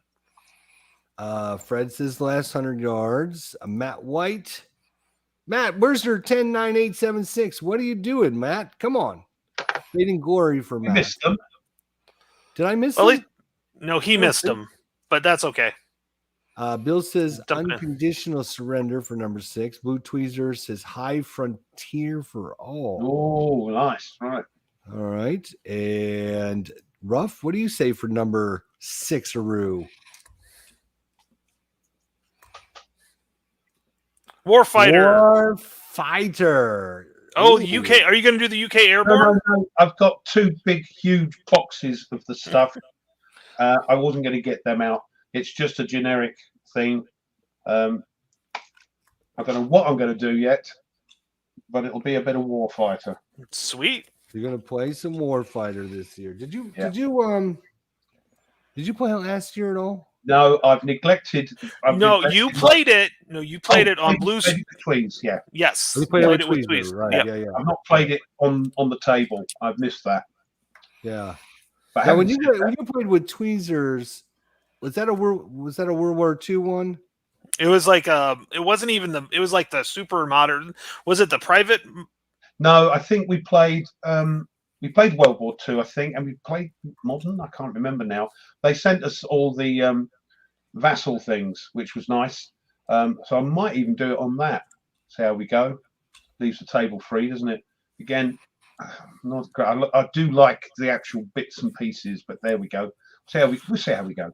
Anyway, I can't use my gravity dice on vassal. On vassal, so yeah. I don't know. Get Stigler to write you some in. DJ Flippy says the Blue Tweezers has a good pick, which was William Byrd had Wilson's Creek. Yeah. Did I miss? Sorry. Yeah, you just skipped it over. Right below Tweez. There we go. Wilson's Creek. Okay, gotcha. So, all right, my number 6. I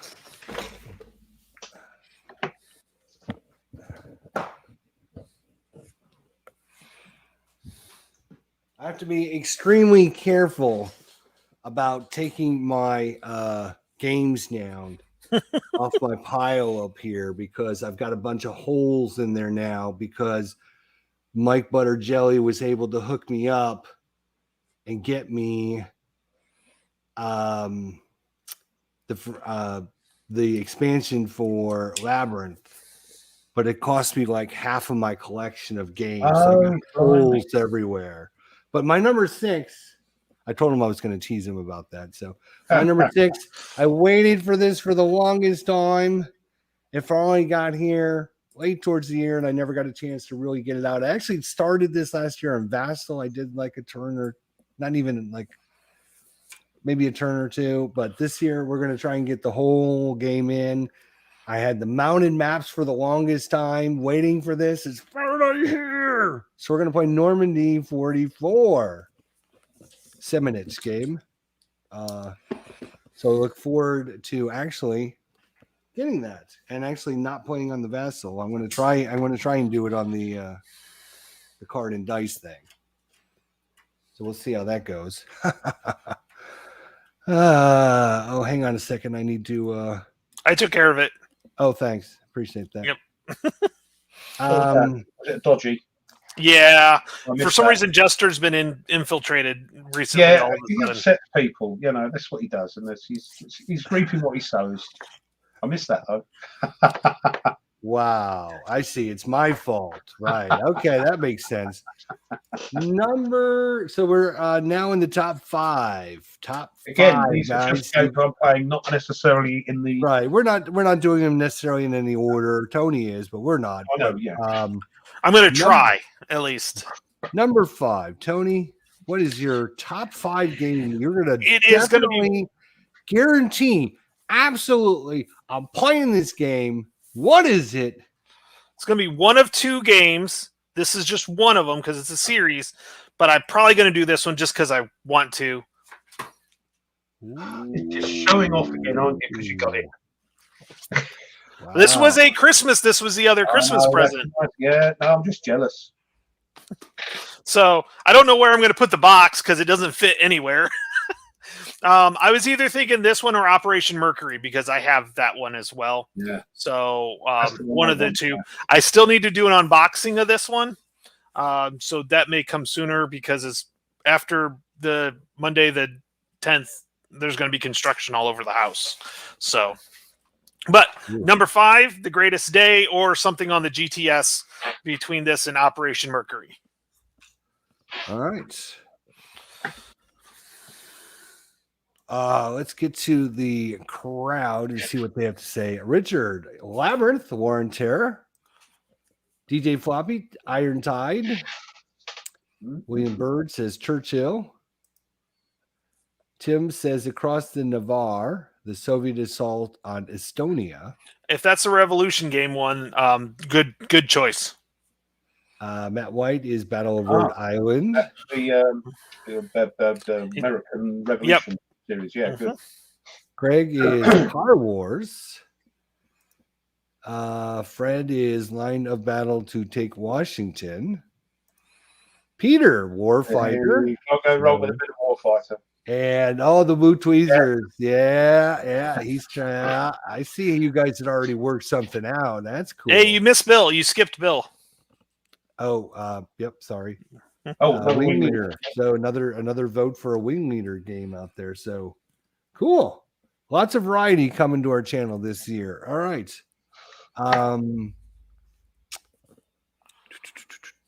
Let's go with Ruff. Your number 5, top 5 game. Well, I haven't actually got it yet, Oh, but it is on the way. But I'm hoping the thing I want to play it with turns up before the end of the year. So I'm hoping, yeah. So I don't know when I'm going to play it. That's Command and Colors Ancients. okay. You can print. Hey, the CD system you can print out. I know. So if you need to get it, if you need it in, you can get it in. That's that last option, but I'm hoping the nice printed package will be here before the end of the year.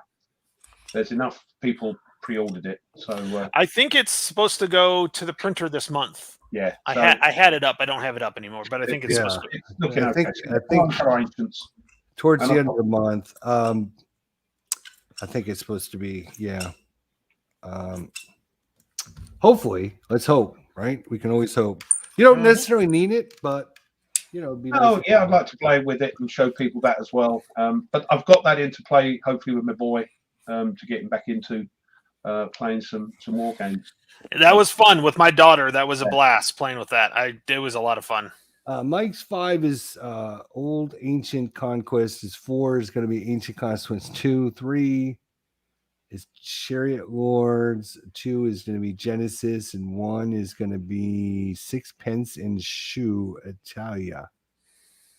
I'm not sure what he's talking about. I'm not sure what that's about there, Mike. I don't know if he had to list like 5, 4, 3, 2, 1 because he's leaving. I don't know. But my number 5 game, it's another one I don't currently own. I own some of the series. I don't own this one. I'm going back to old school tactical.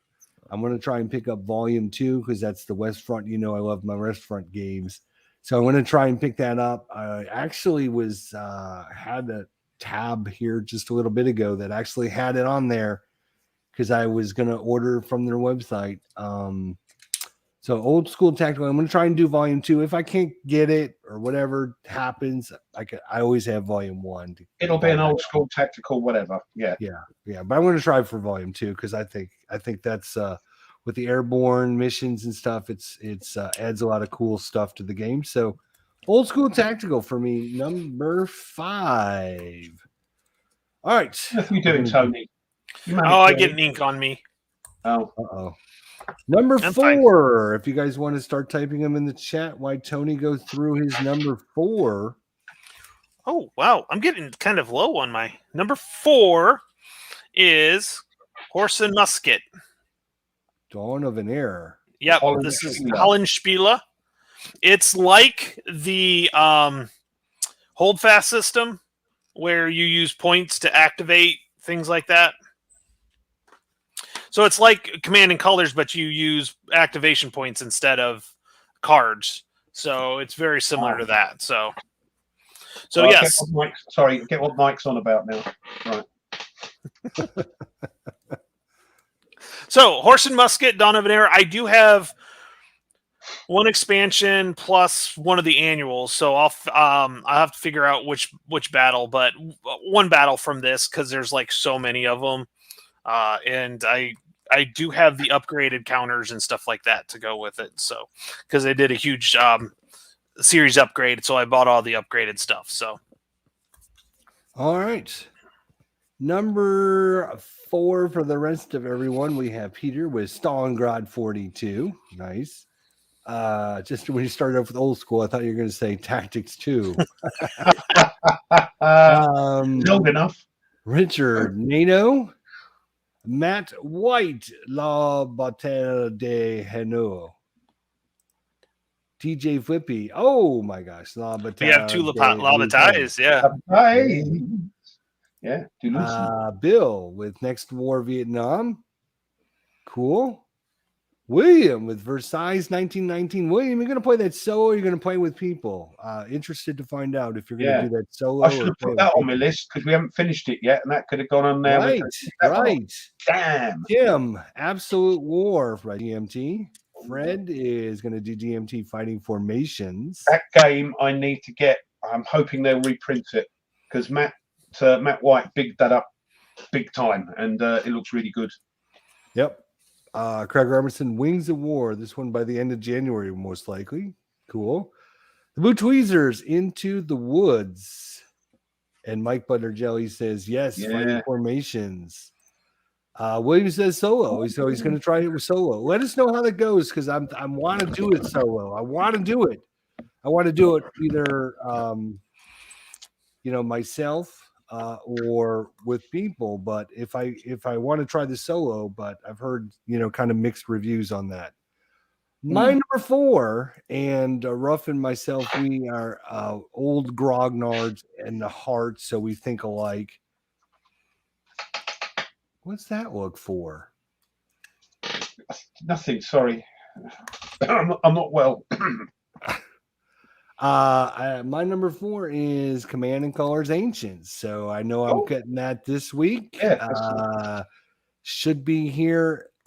The front door. I won't be able to get in the front door when I get home on Tuesday because I think every package that I've got ordered, it's going to be stacked up in front of the door on Tuesday. I got my lock and load packages showing up. I got my GMT packages showing up. I got my miniature market packages showing up. I got like everything showing up all at the same time. He's making up for not getting all those boxes while he was supposed to be gone. Yeah. Yes. Yeah. So I couldn't go away on vacation, so I spent my vacation spending money. So Ruff, what was your number 4? You got skipped. They skipped me, Oh yeah. Because he was giving me dirty looks. I didn't think he wanted to play anymore. I think I'm going to have another go at one of these. Oh, okay. Great Battle of the Small Units, Karen. Yeah, Stratagemata uses a pack of cards instead of dice.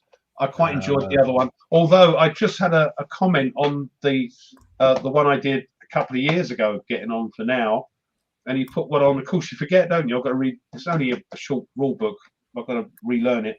and he's put, instead of saying, "Oh, Ruff, by the way, I think you did this bit wrong," he's put critical playing error at 24 minutes. And I thought, that's one way to tell me, isn't it? Yeah, Did he tell you what the error was, or just? Yeah, he went into it. I don't think he was being facetious, but it did make me smile. And I'm gonna reply to him and say, thanks for that. If you want to see more critical playing errors, please subscribe. Oh, is that why you were giving me a dirty look? Because I skipped your turn, Ruff? I'm sorry. No, you talk about old grognards and thinking, no way, I'm not the old, I'm not. What I said was that we think alike, and you gave me a dirty look. Like, yeah, I think I just heard old, and I think that just got me back up there. There's nothing sorry about that. I just apologize. I'm ill. Wow. All right. Number three. Now, this is a system, but I grabbed the one that I want to play, but Panzer Grenadier. Ah. I bought everything so I could play this particular module. So I think I need to play this one. So I would Panzer say. Grenadier. I'll probably get a couple of modules, couple of games. What's it got in there? I know it's Slovenia and that, but Slovakia's War.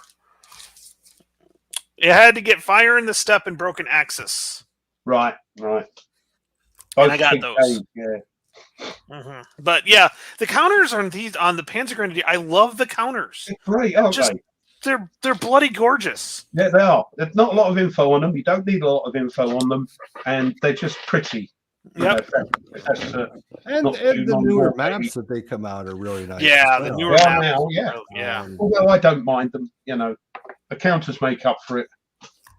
Because the counters haven't changed over the years. The maps have. The counters have always been nice. I like the silhouettes instead of just the NATO symbols. I like the silhouettes, and it's kind of fun. All right. DJ Flippy says ASL Streets of Fire. We got OCS Sicily for Peter. MBT for Bill. Richard, Mr. President, is going to make or break my list. Yeah, I know. Butter jelly, don't let us down.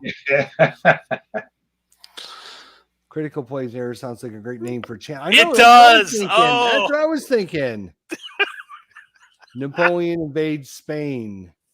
So Matt White, doing a lot of Napoleon stuff. Yeah, again, I don't think it was being suspicious. I'm actually going to be sending him all of my Napoleon stuff that I've been collecting. So here it is, Matt. Here they all are. So I'm going to send them to him because I know he's a big Napoleon guy. He is, yeah. And these, I'd rather have somebody, I'm to the point where I'd rather have somebody play them and enjoy them than just sitting on my shelf. I mean, sure, I could sell them and try to make a few bucks, but it's like, I'd rather just give them to somebody that's going to play them and enjoy them. Don't you worry. Matt will get them. They're like hen's teeth. He'll get a good profit off of them over here. I'm sure he will. He's already got a post on eBay for him. So, Tim Zales, Russia besieged. Nice. Fred, another lock and load tactical. Falklands. Hey, Tony, another Falklands. Yep. Mm-hmm. William Byrd, the day is ours. First Bull Run. Craig Robertson, Sail of Glory. Time for it to come out of the pile of shame. Yeah, I know. And I think Stigler's got a great term for that now. We call it the shelf of shame or the pile of shame. He calls them on the back burner. I thought, I watched that video. He actually had some points. Yep. On the back burner. I like that. Yeah, we all like that. Yeah. Blue Tweezers, Fields of Fire Bulge. Oh, he's on the list now for that one is better supposed come to go out to print this month. That was one of the ones I remember. I think we'll have that nice playthrough book in there as well. Mm-hmm. Okay, David. There you go. All right, so here we go. Number 3, Mr. Ruff. And I would want to skip you because, good Lord, I would not want to get that look again. No, it's the old. Don't worry, the old Grognard. I'm thinking, get out of here, you rotter. I was going to put one of the Simonich 4X, 40X games on, but I think this might be a simpler one to do, and people seem to like it. We're going to have a go at that one. The Dark Summer. Ooh, wow. You know, I debated between Dark Summer and Normandy 44, but I decided to go with, I mean, they kind of both have the same, you know, kind of time frame. I mean, this one goes on a bit further, doesn't it? It goes right down to August, But that or maybe Stalingrad, they've got a nice one mapper there. But yeah, I thought I'd go with that one. Wow. All right. Yeah. Thanks, Craig. Jumping in. We'll see you. Thanks, buddy. Appreciate it. Thanks. Yep. If you guys miss this, if you're watching this later on YouTube, we do appreciate it. First of all, second of all, you can always post your list, top 10. You have till the War Room next week. You have until the end of the War Room next week, because we'll remind everybody next week as well in the War Room that they have till the end of the show to post their, if you haven't. So your job is very simple to win a free game. Play 10 games, post your list, post a picture, and get entered in the drawing. And that's all.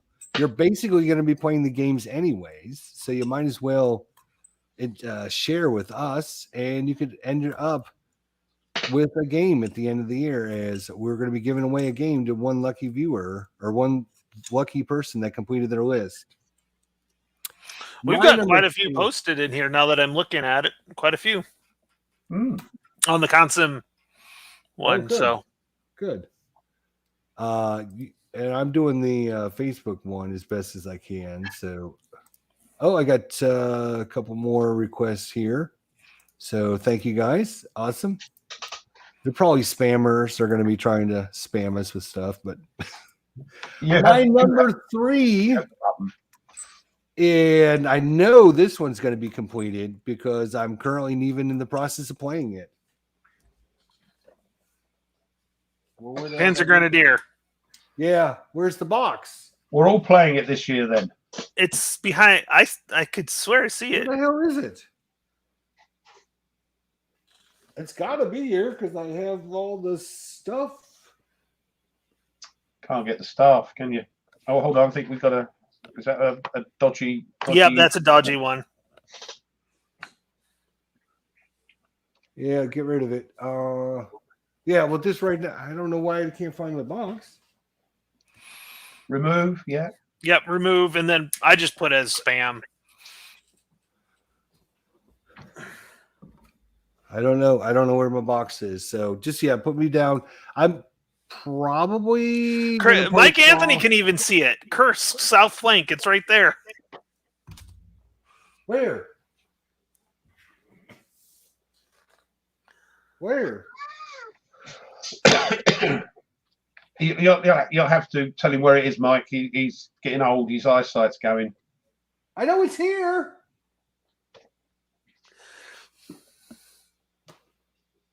All right. I don't know.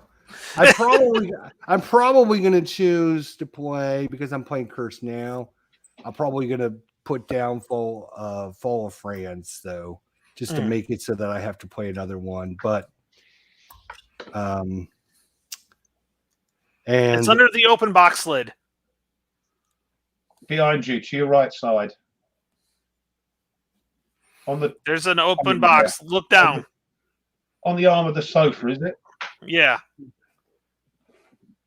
No, this is ATS. I know, but what's the box? What's that other box? That looks too big. That's Sentinels of the Multiverse. Oh, I could. Oh, no, that's Tripoli. Huh? I thought I saw it too. It's gone. I know it's here because I. Anyways, you guys have it. You know what it is. Play 10 games this year, Harold. That's the idea. I don't know if it's going to work, but that's what we're hoping to do. Oh dear, that's creepy. All right, It's getting we're on old. to number two. Number two on our list. Go ahead and post in the comments number two. Why Tony describes his wonderful number two list. Number 2. Oh, nice. Now make that the first one to play because I want to order it. It won't be the first; it'll be the second. Wow. Although it might get flip flopped because this one I don't have. Like my first one is going to be a Vassal. I'm going to play on Vassal, so I might do this one first before the construction starts in the house. Let me know. Let me know how it goes. Yeah. Have you played it at all yet? No. Not this one, but I've played other States of Siege games. So. Oh yeah. Me too. But I just wanted to know what that was. They're all different. Yeah, they all end up a little different. Yeah. All right. Well, let's see what the chat has to say about number 2 here. We got Peter with Heart of Darkness. Oh, that's the Africa exploration one, based on the old Summer Storm victory games. 20 to 10 war games in advance. Death Valley. Oh, the BCS Brazen Chariots by William. Fred is going all in World at War 85. Matt, he's going Normandy 44. Matt, you don't have these on your list. You're not getting them then. I'll send them to somebody else. No, I'm just kidding. Sherman Leader, Gem Cutter. He's coming late. Blue Tweezers, the GTS Race for Bastogne. Bill says the Undaunted solo campaign with reinforcements. He just forgot to put a 2 on it. Yeah. Okay. Sorry. Joseph Conrad title. Okay. Yeah. NATO. And okay. If I missed your name, sorry. They come in sometimes when you click on it, and then so it moves up the list by the time it pops up. Yeah. All right. So number 2, Ruff. It may be this one, but who knows if the other ones in the series come out. I missed it last year. It was on my list for last year, and I missed it. Maybe, because I know Tweezer's got Vietnam. Maybe I can twist his arm after we get rid of all the other stuff we've got to do on my list. I might play that. But the reason I'm picking this one is there is no naval parts in any of the scenarios for the basic anyway. So again, so you don't want to learn the naval stuff? I do, but it's quite involved. Mitch recommends to do the scenarios without them if you can to learn that stuff. Yeah. To learn the rest of the game and then add it to it. Yeah. Okay. I get you. All right. Oh, Matt White says they were 8, 9, and 10. Skies Above the Reich and Cross Bronx Expressway. There are 8. They're 8, 9, and 10. I got you. Good boy. All right, my number 2.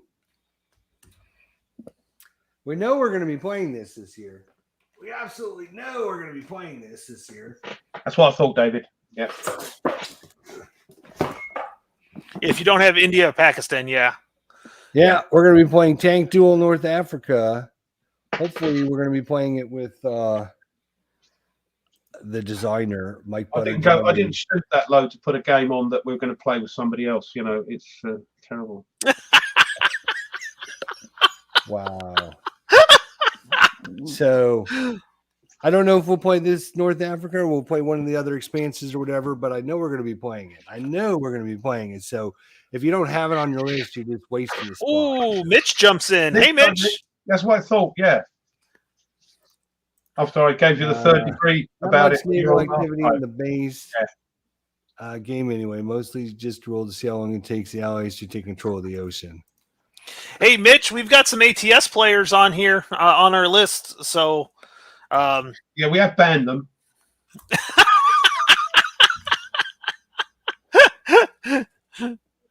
Yeah, look at what I'm doing. Panzer 3, or is it a 2J?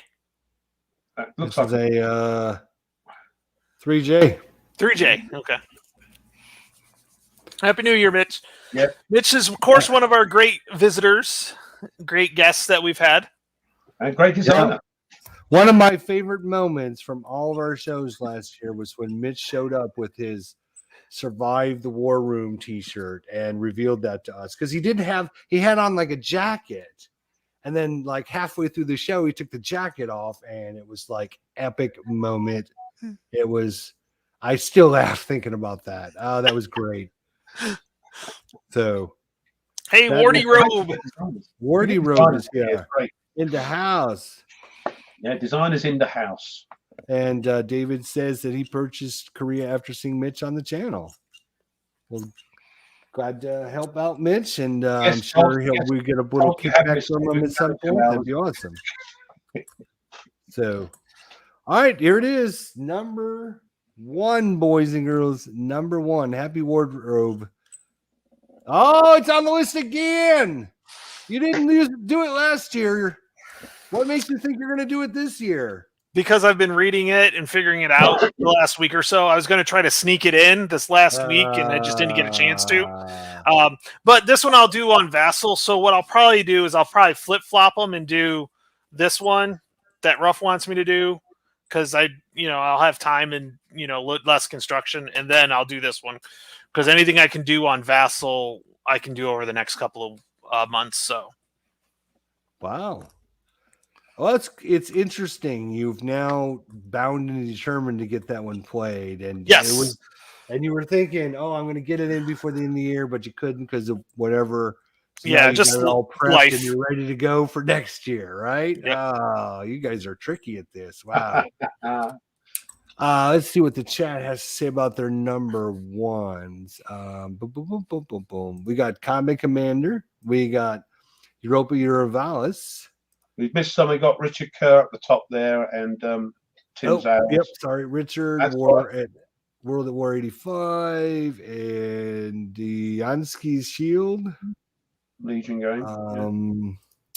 We got another ATS, Tobruk, scenario number 17. So that guy, Peter, is Mr. Specific on which scenario he's playing. Yeah.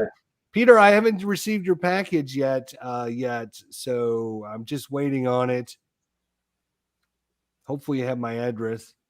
Most Beef Raiders. Is that Fred, what's you've got costing all them games? GMT Operation Dauntless. That's great. I've got to get that out one day. I have more Dungeon Fantasy than War Games. The War Games I can play multiple times. Yeah. Boo Tweezers, my game is shame. Navajo Wars. Nice. He's gonna pull out the game of shame and put it out. Raiders of the Deep, William. Nice. Tank Duel North Africa by Matt. Nice. Hopefully I didn't miss anybody. I think you got them all. All right. So, Ruff, what do you say about number 1?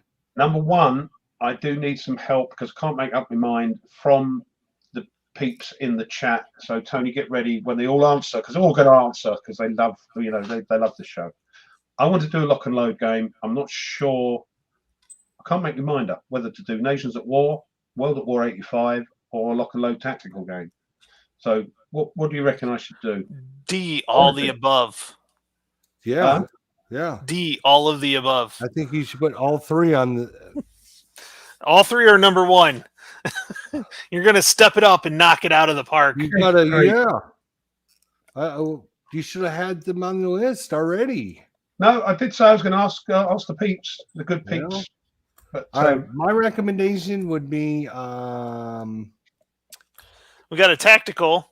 I would say for you, I would say do the World at War 85. I think you'll have the most fun with that game.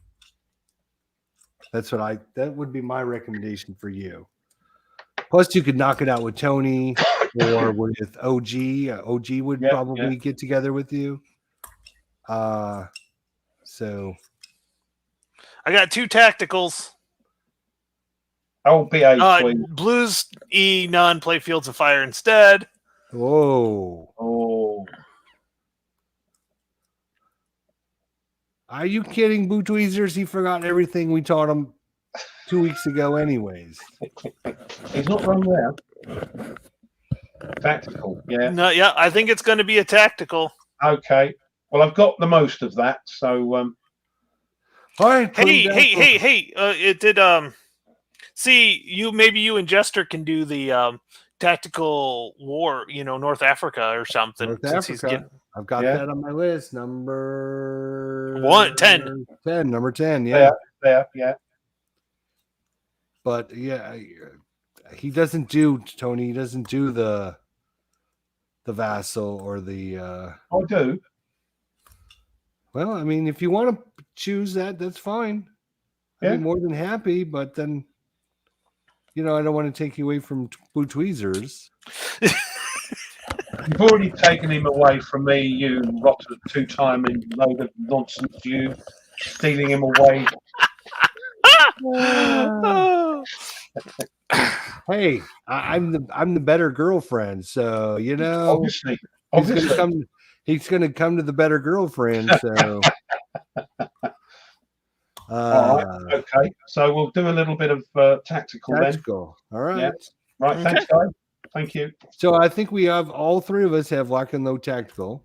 Mm-hmm. All three of us have Panzer Grenadier.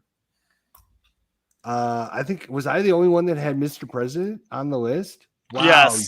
You losers out there. You losers. How do you not have Mr. President on the list? Because I'm playing it already. We know something you don't. My number one, I don't currently. What do you mean you know something already? What do you know? Tony's give me a bit of the old whisper in the ear there saying, don't pick that one, Ruff, because it ain't so this one wasn't on my list until I made an email this morning and asked the designer, dude, I've got to come up with my list. I don't want to put this on my list unless you can guarantee me it's coming out this year. And his email back was, I can't guarantee, but it looks very promising. My number one game of the year is going to be the Plum Island Horror. So, yeah, Herman? Herman? Where Yeah. are you, Herman? Right here. Where are you? Dude, you better not let me down. It better show up this year or your name is mud. Yeah. So Plum Island. We'll only have you on like 2 times instead of 4. Right. We're going to punish you. You are only going to be able to come on every other month instead of every month. Oh, interesting lists here. Let's see. I think so. Mud Loot Man. Yeah. Herman Loopman, don't let me down, buddy. I felt bad because I was unboxing this game and I called him Herman Loopman all the time. I was like, oh, I feel like he even introduces himself as that now. Yeah, that's good. Well, he, like I said, I emailed him. He says it looks very promising. It should be out this year, unless, some kind of crazy COVID thing, everything gets locked down again or whatever. He can't promise me, but he says it should be out this year. So GMT needs to move away from California. Yeah. Ain't doing him any favors, is it? Yeah, that's for sure. Other than the close to the port, that's all. Which they're not that close, but yeah. DJ Flippy. D-Day Dice Stalingrad. I didn't know they had D-Day Dice Stalingrad. I'm going to have to look into that now. Hey, Stalingrad Monopoly looks quite good. I'd play that. I'd get that one. Yeah. You might actually win that one. Yeah, might do. Get a few hotels, Build a few hotels in Moscow. Yeah. That's a good investment, right? Yeah. Oh, yeah. He was just messing with me. Good job, Harold. You really got Jester excited about something. I was like, hey, that sounds like you know what? I mean, maybe I need to create my own expansion for that, right? Oh, no, you Talon yeah. Grab? That would be awesome. Mike's got 3 hotels on the tractor factory. Yeah, that's right. That's how you win it. You see, get the old Park Lane. Ah, Oh, Carl Ah. from Wargame Boot Camp's in. Oh, yeah. He says no, Ah. GMT needs to stay right where it is. I think that's because he probably lives right down the road and goes to Yeah, the. you just go and get them, can't he? Yes, Yeah. yeah. Little bugger. Little bugger. Now you So, see that word. Of your games, I know, Tony, you did yours. You did yours kind of how you're. How I'm planning to play it. Yeah, they may switch depending on what's going on in the house. Well, which game do you think? Are you going to do Panzer for? You think that would be your first one? Well, can I just say, I was trying to say that word that you used doesn't sound right out of an American mouth. Bugger. What word? Bugger. Bugger. Yeah, no, it's bugger. No. He's been a bit of a bugger. It just doesn't sound right. Anyway, that wasn't why you called. The first game, if I hear back from the designer, it's going to get this one because I want to get it done. Do it properly, get it out the way, not in a sort of rushy way, but get that out the way. Then I can concentrate on my other games, which will probably be Panzer. See, Booger, we don't say Booger, we say Bogey. Bogey? Yeah, you say boogers, don't Troll you? bogeys. Yeah, if you watch enough Harry Potter, you kind of get it. Get some of their terminology. Fred says that Pavlov guy wouldn't leave his room. He was a real pain. Yeah, he wouldn't pay his bill. Terrible. We had to kick him out in the end. Yeah. Wow, that's crazy. But yeah, so it just depends. There might be some flip flopping on my. If it depends on how much I can do vassal wise, because I prefer to do the actual physical components. But if it's a vertical board, it's really hard to film those vertical boards. Yeah. And like Bayonets and Tomahawks is that vertical board, so that might be one. The nice thing about the Greatest Day is they have some 8.5 by 11 maps. So and you can still get a good amount of counters on that. One of the big ones, Tony. I want you to the big one, the big one. Yeah, make my eyes hurt. And Carl says it's 6 hours away from him, and he's like, "Oh, it's only 6 hours away. You drive 6 hours in this country, you'd be in the sea." Either way, northwest, east, or south. Yeah. Good Lord, takes me like 18 hours to drive to my daughter's house. That's just we can't get that into our head, us Brits, Right. It's a big old country. It's like wow, we could have had all that if we wouldn't have screwed up. Yeah.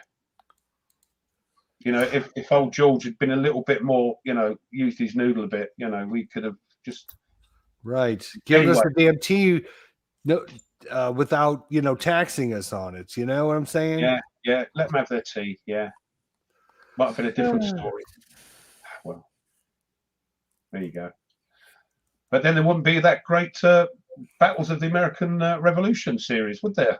The old tri-pack. No, it probably would have been more peaceful, like the Canadian.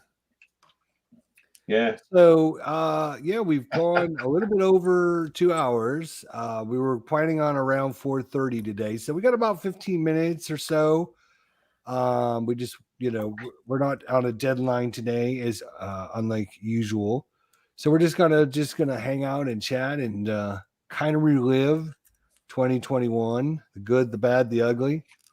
Like the ugly yellow painted tank. All right, okay. I like yellow. All right. I had the submarine. I had the tank. Hey, the submarine was fine. It must have been deep enough that it didn't matter, or they thought it was a fish. One of the two. Yeah, could be. Or they couldn't see it. Yeah. So that was one cool thing. We can talk about 2021.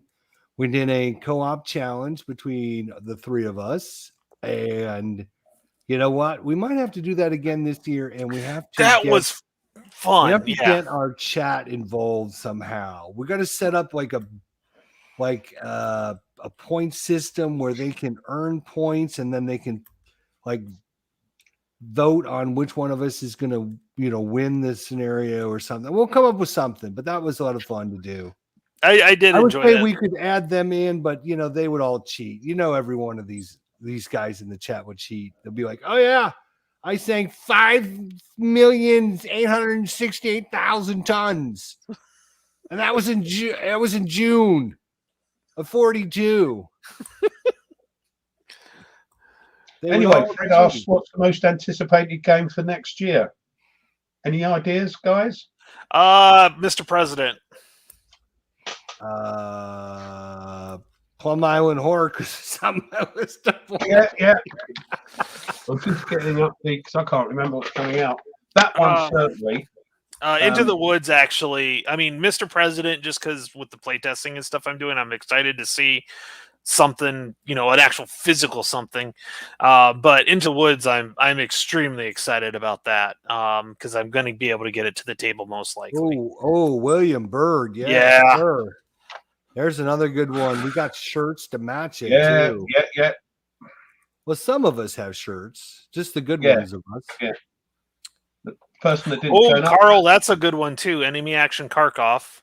Oh, that's true. It's so expensive. I'm not gonna miss this one because you missed the last one, and now the price on these went through the roof. Yeah, silly. Yeah. For me, Matt White is Herman's Gettysburg game. Yeah, that looks. Yeah, I can see that. Although I'm still in the middle of 3 days of Gettysburg. I'm looking forward to Red Winter, the release, the updated version of that, which is the sister game to Operation Dauntless. Yeah, that was always said that's a great game for introductions, and yet I've had it on P500 for years now. Yeah, I'm hoping that's going to come out. The Red Storm expansion, I've got a feeling I'm looking forward to that. The Pacific War, the Mark Herman Monster Dubry. Looking forward to that as well. Didn't somebody just re-add that to their list to buy? Yeah, I think I did. All right, I did. So I had it for P500. I took it off, and now I've added it back. So I know I was debating, but you guys, y'all are, you are conspirators to get me into I was supportive because I don't have it on my list. No. Yeah, but you're like, hey, yeah, you should have it. Yeah. Here's the thing with this game. I never said that. Don't blame me. Here's the thing I read, and the most important thing about this, right, is the designer, how GMT has like their stuff and they talk and blah, blah, blah. Well, they have asked the designer and he said, this is it. I'm doing it. And then it's going to be done, and I'm not going to revisit this ever again. So if you want it, here it is, and I'll put my heart and soul into it. But that'll be it. When I'm done with it, I'm done. I'm not going back. So if you're ever going to get it for the rest of your lifetime, because I think this one's going to sell out, and they're not, this is going to be one of these ones that at that price anyway. Yeah, for like, what is it going? $79, right? Yeah. Instead of $125. And they're going to sell out like immediately as soon as they hit the short sales, which means the price of the game is going to be like $250 in like 2 months after it comes out. Well, there's been some horror things about Atlantic Chase. I know that's on P500, but I don't know how long that's going to take. But people have been trying to get it, and they're charging like, $150, $250 for the game. It's crazy. Yeah. Mitch says Red Storm, the Baltic approaches. Yeah. We have a couple Aaron Armors. Looks good. Sacred Oil by Ken Red Light. It's huge. Will I ever play that? I don't know. And it's quite expensive. It's supposed to be a cracking game or cracking series. But it's huge. Another solo one that's coming out by GMT, Banish the Snakes, is supposed to be out this year, from what I hear. Yeah, that one's got my interest for sure. Have I ordered that? Zero Law. I think I'm not sure if Mike updated this or somebody else updated it, but I think they said it was supposed to be late 2022 for that one now. And no, I haven't ordered that, weirdly. It's in the art department right now. Yeah. Is it something? I don't know. It's There's solitaire, so you can't go wrong because it's designed for solitaire. It's There's no card tanks. driven, so No that's tanks. gonna. It's a card driven game, so that's a good bonus. Yeah. Well, how much was it? It wasn't overly. Yeah, it's. I mean, the $41. P500s you get them pretty gosh darn cheap anyway. Yeah. So $41. I mean, people complain when they get 2 or 3 charges, but I mean, you know, when you look at the big picture, right? If you were But to like order with a game, Panzer, if you order a game from like a website, you're spending a lot more than when by the time you get the P500 price. yeah, and that's the problem. That's the thing that's bitten me. You know, I never went near it before I got involved with all you guys and all the guys in the chat and people. You know, I'm now a druggie on the P500s. I'll tell you what, though, the next ones that are set to go to the printer. So, going to the printer in January, there's 4 or 5 of them, 4 of them, and it's the Fields of Fire, the Bulge campaign, the Fall of Yeah. Saigon, the Fire in the Lake expansion, Uh, Flashpoint, South China Sea, but Yeah. it's the Great Battles of Julius Caesar. I forgot that one because that's like the Yeah, combination of that's the big one, isn't it? Yeah, That's the Yeah. big one. the Civil Wars, Conquest of Gaul yeah. into a single package. Yeah. So what do we got on last game? I got Imperial Tide from Compass showed up yesterday.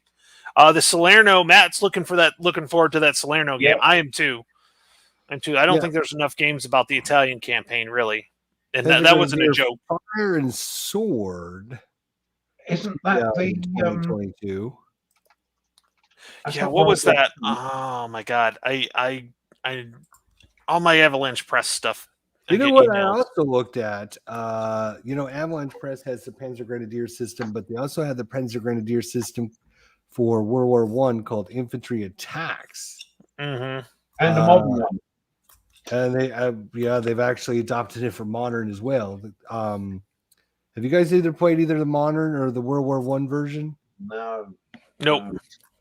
The World War One version seems a little bit easier rule wise, I guess. Well, there's not as many types of, like, you're not going to get the tanks because it's mainly infantry. So it's Right. you cut out all the anti-tank stuff. Yeah. Yeah. I think that might who knows what they're doing over there at Avalanche Press, because I mean, as much as we try to help them out, they just keep shooting themselves in the goddamn foot. So every time I hear horror stories from this person or that person, or I try to do something, right? They ordered something. Something as simple as like, Yeah. hey, let me play your game on Vassal, has to be a freaking problem with them. Why does it have to be a freaking problem? Like, It worked from we're Codex not giving to you the RPS. Vassal module until you go through our 3-course step program to make sure you know how to play the game. Really? Wow, that's That's really going to right. make a lot of people want to come join your community. I don't know what they're doing over there. We need to get on whoever runs Avalanche Press and talk to them. There's like this 3 year people. sometime. Yeah, it's It's a like little company. Yeah. Well, they have enough time and everything to come out with a, what do they call it? The something of the day, like a story of the day or whatever. the emails that you get every day. No, it's like an actual article, and they'll have like some. Oh, that's not by the owners. That like the PGHQ, the Panzer Grenadier HQ. No. Oh, let me look it up for you, Tony. Good golly, Miss Molly. Yeah, but you get the same problem with ATS, don't you? That sort of narrow, blinkered vision. We're doing all right. We've done this for 25 years or however long it is. You know, we'll do it the same. Yeah, I mean, look Daily at the content. So every day they have a new article. So today's article is called Caribbean Empire Battleship to Spain.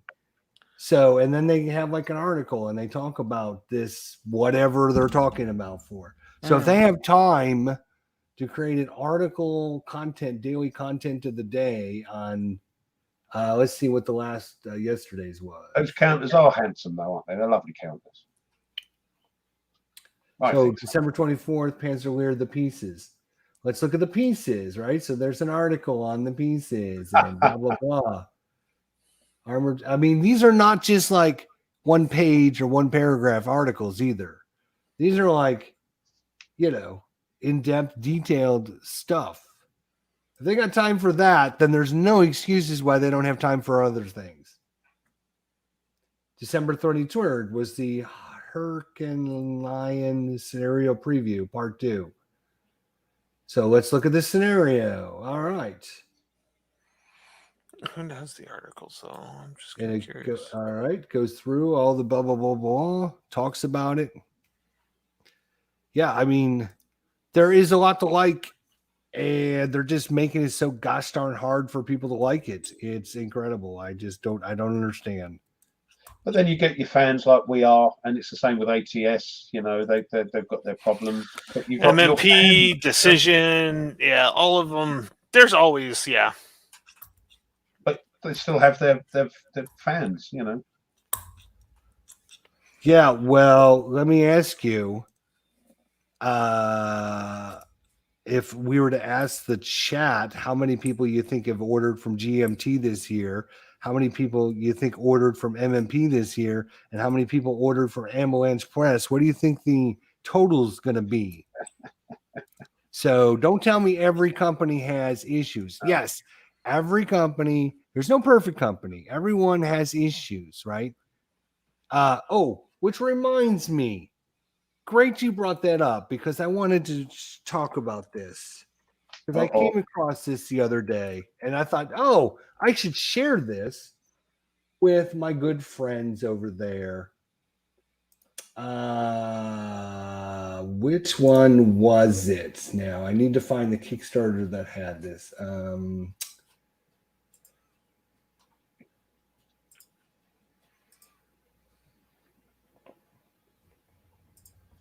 It must not have been this one. Gosh, which one was it? I don't think it was this one. Let me check. Talk amongst yourself while I'm looking. I'm sorry. What? Well, so yes, I'm hoping, as I say, I hope that the designer of this gets back to me because I'm stuck because I'm not doing. It says do this, but I say, do I have to do it to the other one as well, or is it? It's probably me. So I need him to clarify that, and I can trundle on with that one, and then probably Panzer. I think Panzer because I got moaned at one of my subscribers nicely. I had Mason had. It wasn't a critical play error. It was. It just said rough. I love your videos, but enough. Play something. So I'm gonna play some Panzer. Okay. Yeah. What are you two doing? I don't know. I'm waiting to hear his rant. Like I'm like getting there. I can feel a rant coming on, can't you? Yeah. Did you see somebody was ripping on DVG for charging so much for postage, and then they looked at actually what it costs because it's printed on the label, and it was like several like $10-$20 cheaper. Yeah. Oh, they charged that, but it only costs that. Yes. Oh, I know you've got packaging and got to pay someone to put the old crinklies in. Okay, here we go. Yeah, right, yeah. Here we go. Maybe if I can find. I thought he had it. So What's that? oh no. See, that's the other thing. Standard combat system. Carl, I was going to put that on. Africa. I don't even know where the hell you guys went. Blimey. Why don't get your popcorn. All right, here we go. All right, here we go. So, did I close the wrong gosh darn? Oh, cool. If you're still with us and you haven't done so already, peeps, would you please? Would you please help Jester out? Oh my god! All right, what was? Oh, we've got 20 dislikes now. All of a sudden, All right, whatever. I'm I don't watching our care. thumbs up go I'm down. trying to People help are the people unthumbing up. out. I'm trying to help the people out. If Yeah. they don't appreciate it, then screw Sorry, them. nothing to do with us, is it They can really? go somewhere else. All right, here we go. Are you ready for this? I got this email from one of my Kickstarters the other day, and I said, "Oh, I should probably share this with my people out there because I came across a similar issue like this earlier in the year. So let's share it with everybody, shall we? Let's share our screen. They're all turning their volume down. All right. So I got this email from my pre-order or my Kickstarter 1941 Race to Moscow. Right? This is the email that I received. While inspecting our 1941 Race to Moscow before shipping, we discovered a problem with some of the cards.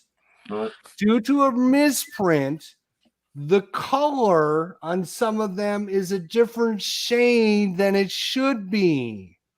Aside from the aesthetic issue, this could lead to some confusion during the game, since the cards are supposed to be dealt with according to their color. Here is the different shades that they had issues with. Can anybody tell me what the difference is here? We can't tell. Can't tell anything, right?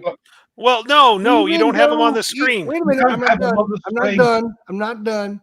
Even though this wouldn't impact the gameplay, we can't in good consciousness ship any game, especially one you've been so patiently waiting for, unless all the components are to the best quality.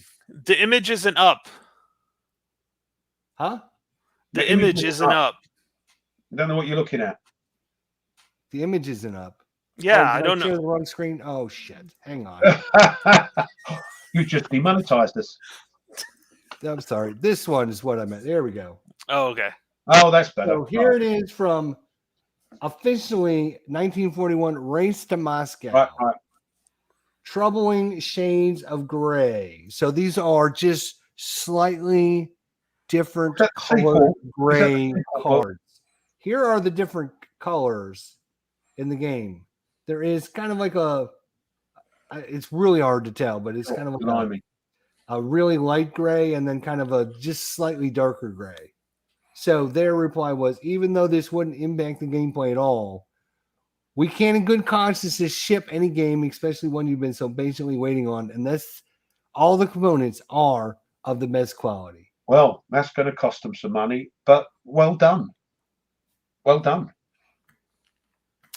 Interesting that certain companies out there are more than eager to make sure they have happy customers and do what's right for their customers, even though it might eat into some of their bottom line. While other less reputable, less respected companies out there don't care about their customers and can care less about whether their customers are satisfied or not with their stupid product. I just thought I came across that. I said, oh, well, I should probably share this. Oh, he's got his kilt on. Oh, my God. What clan is that? Okai and Nicky Noo. That's the clan that gets shot because they can't hide in the forest. Yes. Pick some subdued colours, will you, Hamish? All right, will do, sir. Yeah. I know. Fred says it really well. He says you should have mentioned that you had an issue with cardback color, Jester. You got to learn to speak up, man. Yeah, no kidding. Stop keeping these things. He keeps rearing its ugly head. Any excuse he gets to do it, you know. I'm just saying. Oh, that's good. That's good. It's kind of interesting when you have one company that says, oh, you know what? Printing colors are supposed to happen and they're part of expected things. And you have another company that says, we can't actually ship this out because in consciousness, we know that even though this won't affect gameplay, it just doesn't look right. So you tell me which company you want to support. Yeah, I cannot disagree with you. Yeah, you can because you got 3 of their games on your list this I year. love their games, and I haven't had a problem like you have because I didn't do that Kickstarter. The games I've got, I thoroughly enjoy. I don't have a problem with card color backs because I didn't do that Kickstarter. I wish you would have. But I'm glad I didn't. So All right. Well, I guess it's Okay. about time to wrap it Yep. up. Tony's ready to go. I see that. I'm getting the text saying, "Hey, we've got to do this and this while we go out for the store. When we go out All to the right. store." So, Well, everyone that came by, appreciate it. Again, you have till the end of the war room next Saturday to get your 10 lists posted on our Comsim World /FaceUp group. Whew. All right. If you don't know what I'm talking about by now, well, then just forget it. You're not winning a game. Tony, what do you got Yes. coming up this week? finishing No Question of Surrender, and hopefully starting some Gandhi and maybe an unboxing or 2. Ooh. and a Rough. playthrough of that solo game. Oh yeah, that's right. I'll probably flip that. So it'll probably be, yeah, you're right. It's probably Keep Up the Fire, not Gandhi. Gandhi will be pushed back. That's right. Yeah, good. Thank you. Just keep pushing that Gandhi farther and farther. At least we push back. He'll put it on the back burner like he did last year. So let's just keep pushing it back. Ruff, what do you got coming up there? Are you Well, going to actually do something this week or no? I'm hoping to. If not this, or at least get this sort of cranking away. If not, then I'm going to pop that away and wait for chap to contact me, and maybe start pushing around some counters for Penza. Just cause, yeah. Cool. All right. I got Thanks, Dennis. Labyrinth. I'm going to continue that. I got it on I was able to get it from my desk over to my couch without destroying it, so it stayed there. But the game that I actually had on the table was Path of Glory, but I ended up taking Path of Glory and inputting everything, including the cards and everything, into Facebook. So I have it, or not Facebook, Vassal. So, So yeah. I have it saved. So we are going to continue both Labyrinth and Paths of Glory, and I've got some Panzer Grenadier that we're going to continue, so I can get that one off the list right off the bat. And this is going to be a bad week. I'm going to have a lot of unboxings. Me and the wife decided we were going to go low key this year after our vacation got canceled, so we're just not really celebrating Christmas. So I'm like, I got to celebrate my own way. Yeah. So I got a bunch of stuff showed up this week. So we're going to have some fun doing some live unboxing. So everyone, thank you all for coming by. Thanks everyone for supporting us through last year. Look forward to having another great year with everybody out there. Thanks, Gem Cutter. Yeah, we'll try. Yep. Yeah, thank you. Hey, Gem Cutter, 4:00 on Saturdays is the normal. I know you said you found us live, so 4:00 on Saturdays is our normal time. So going forward, so you've got that.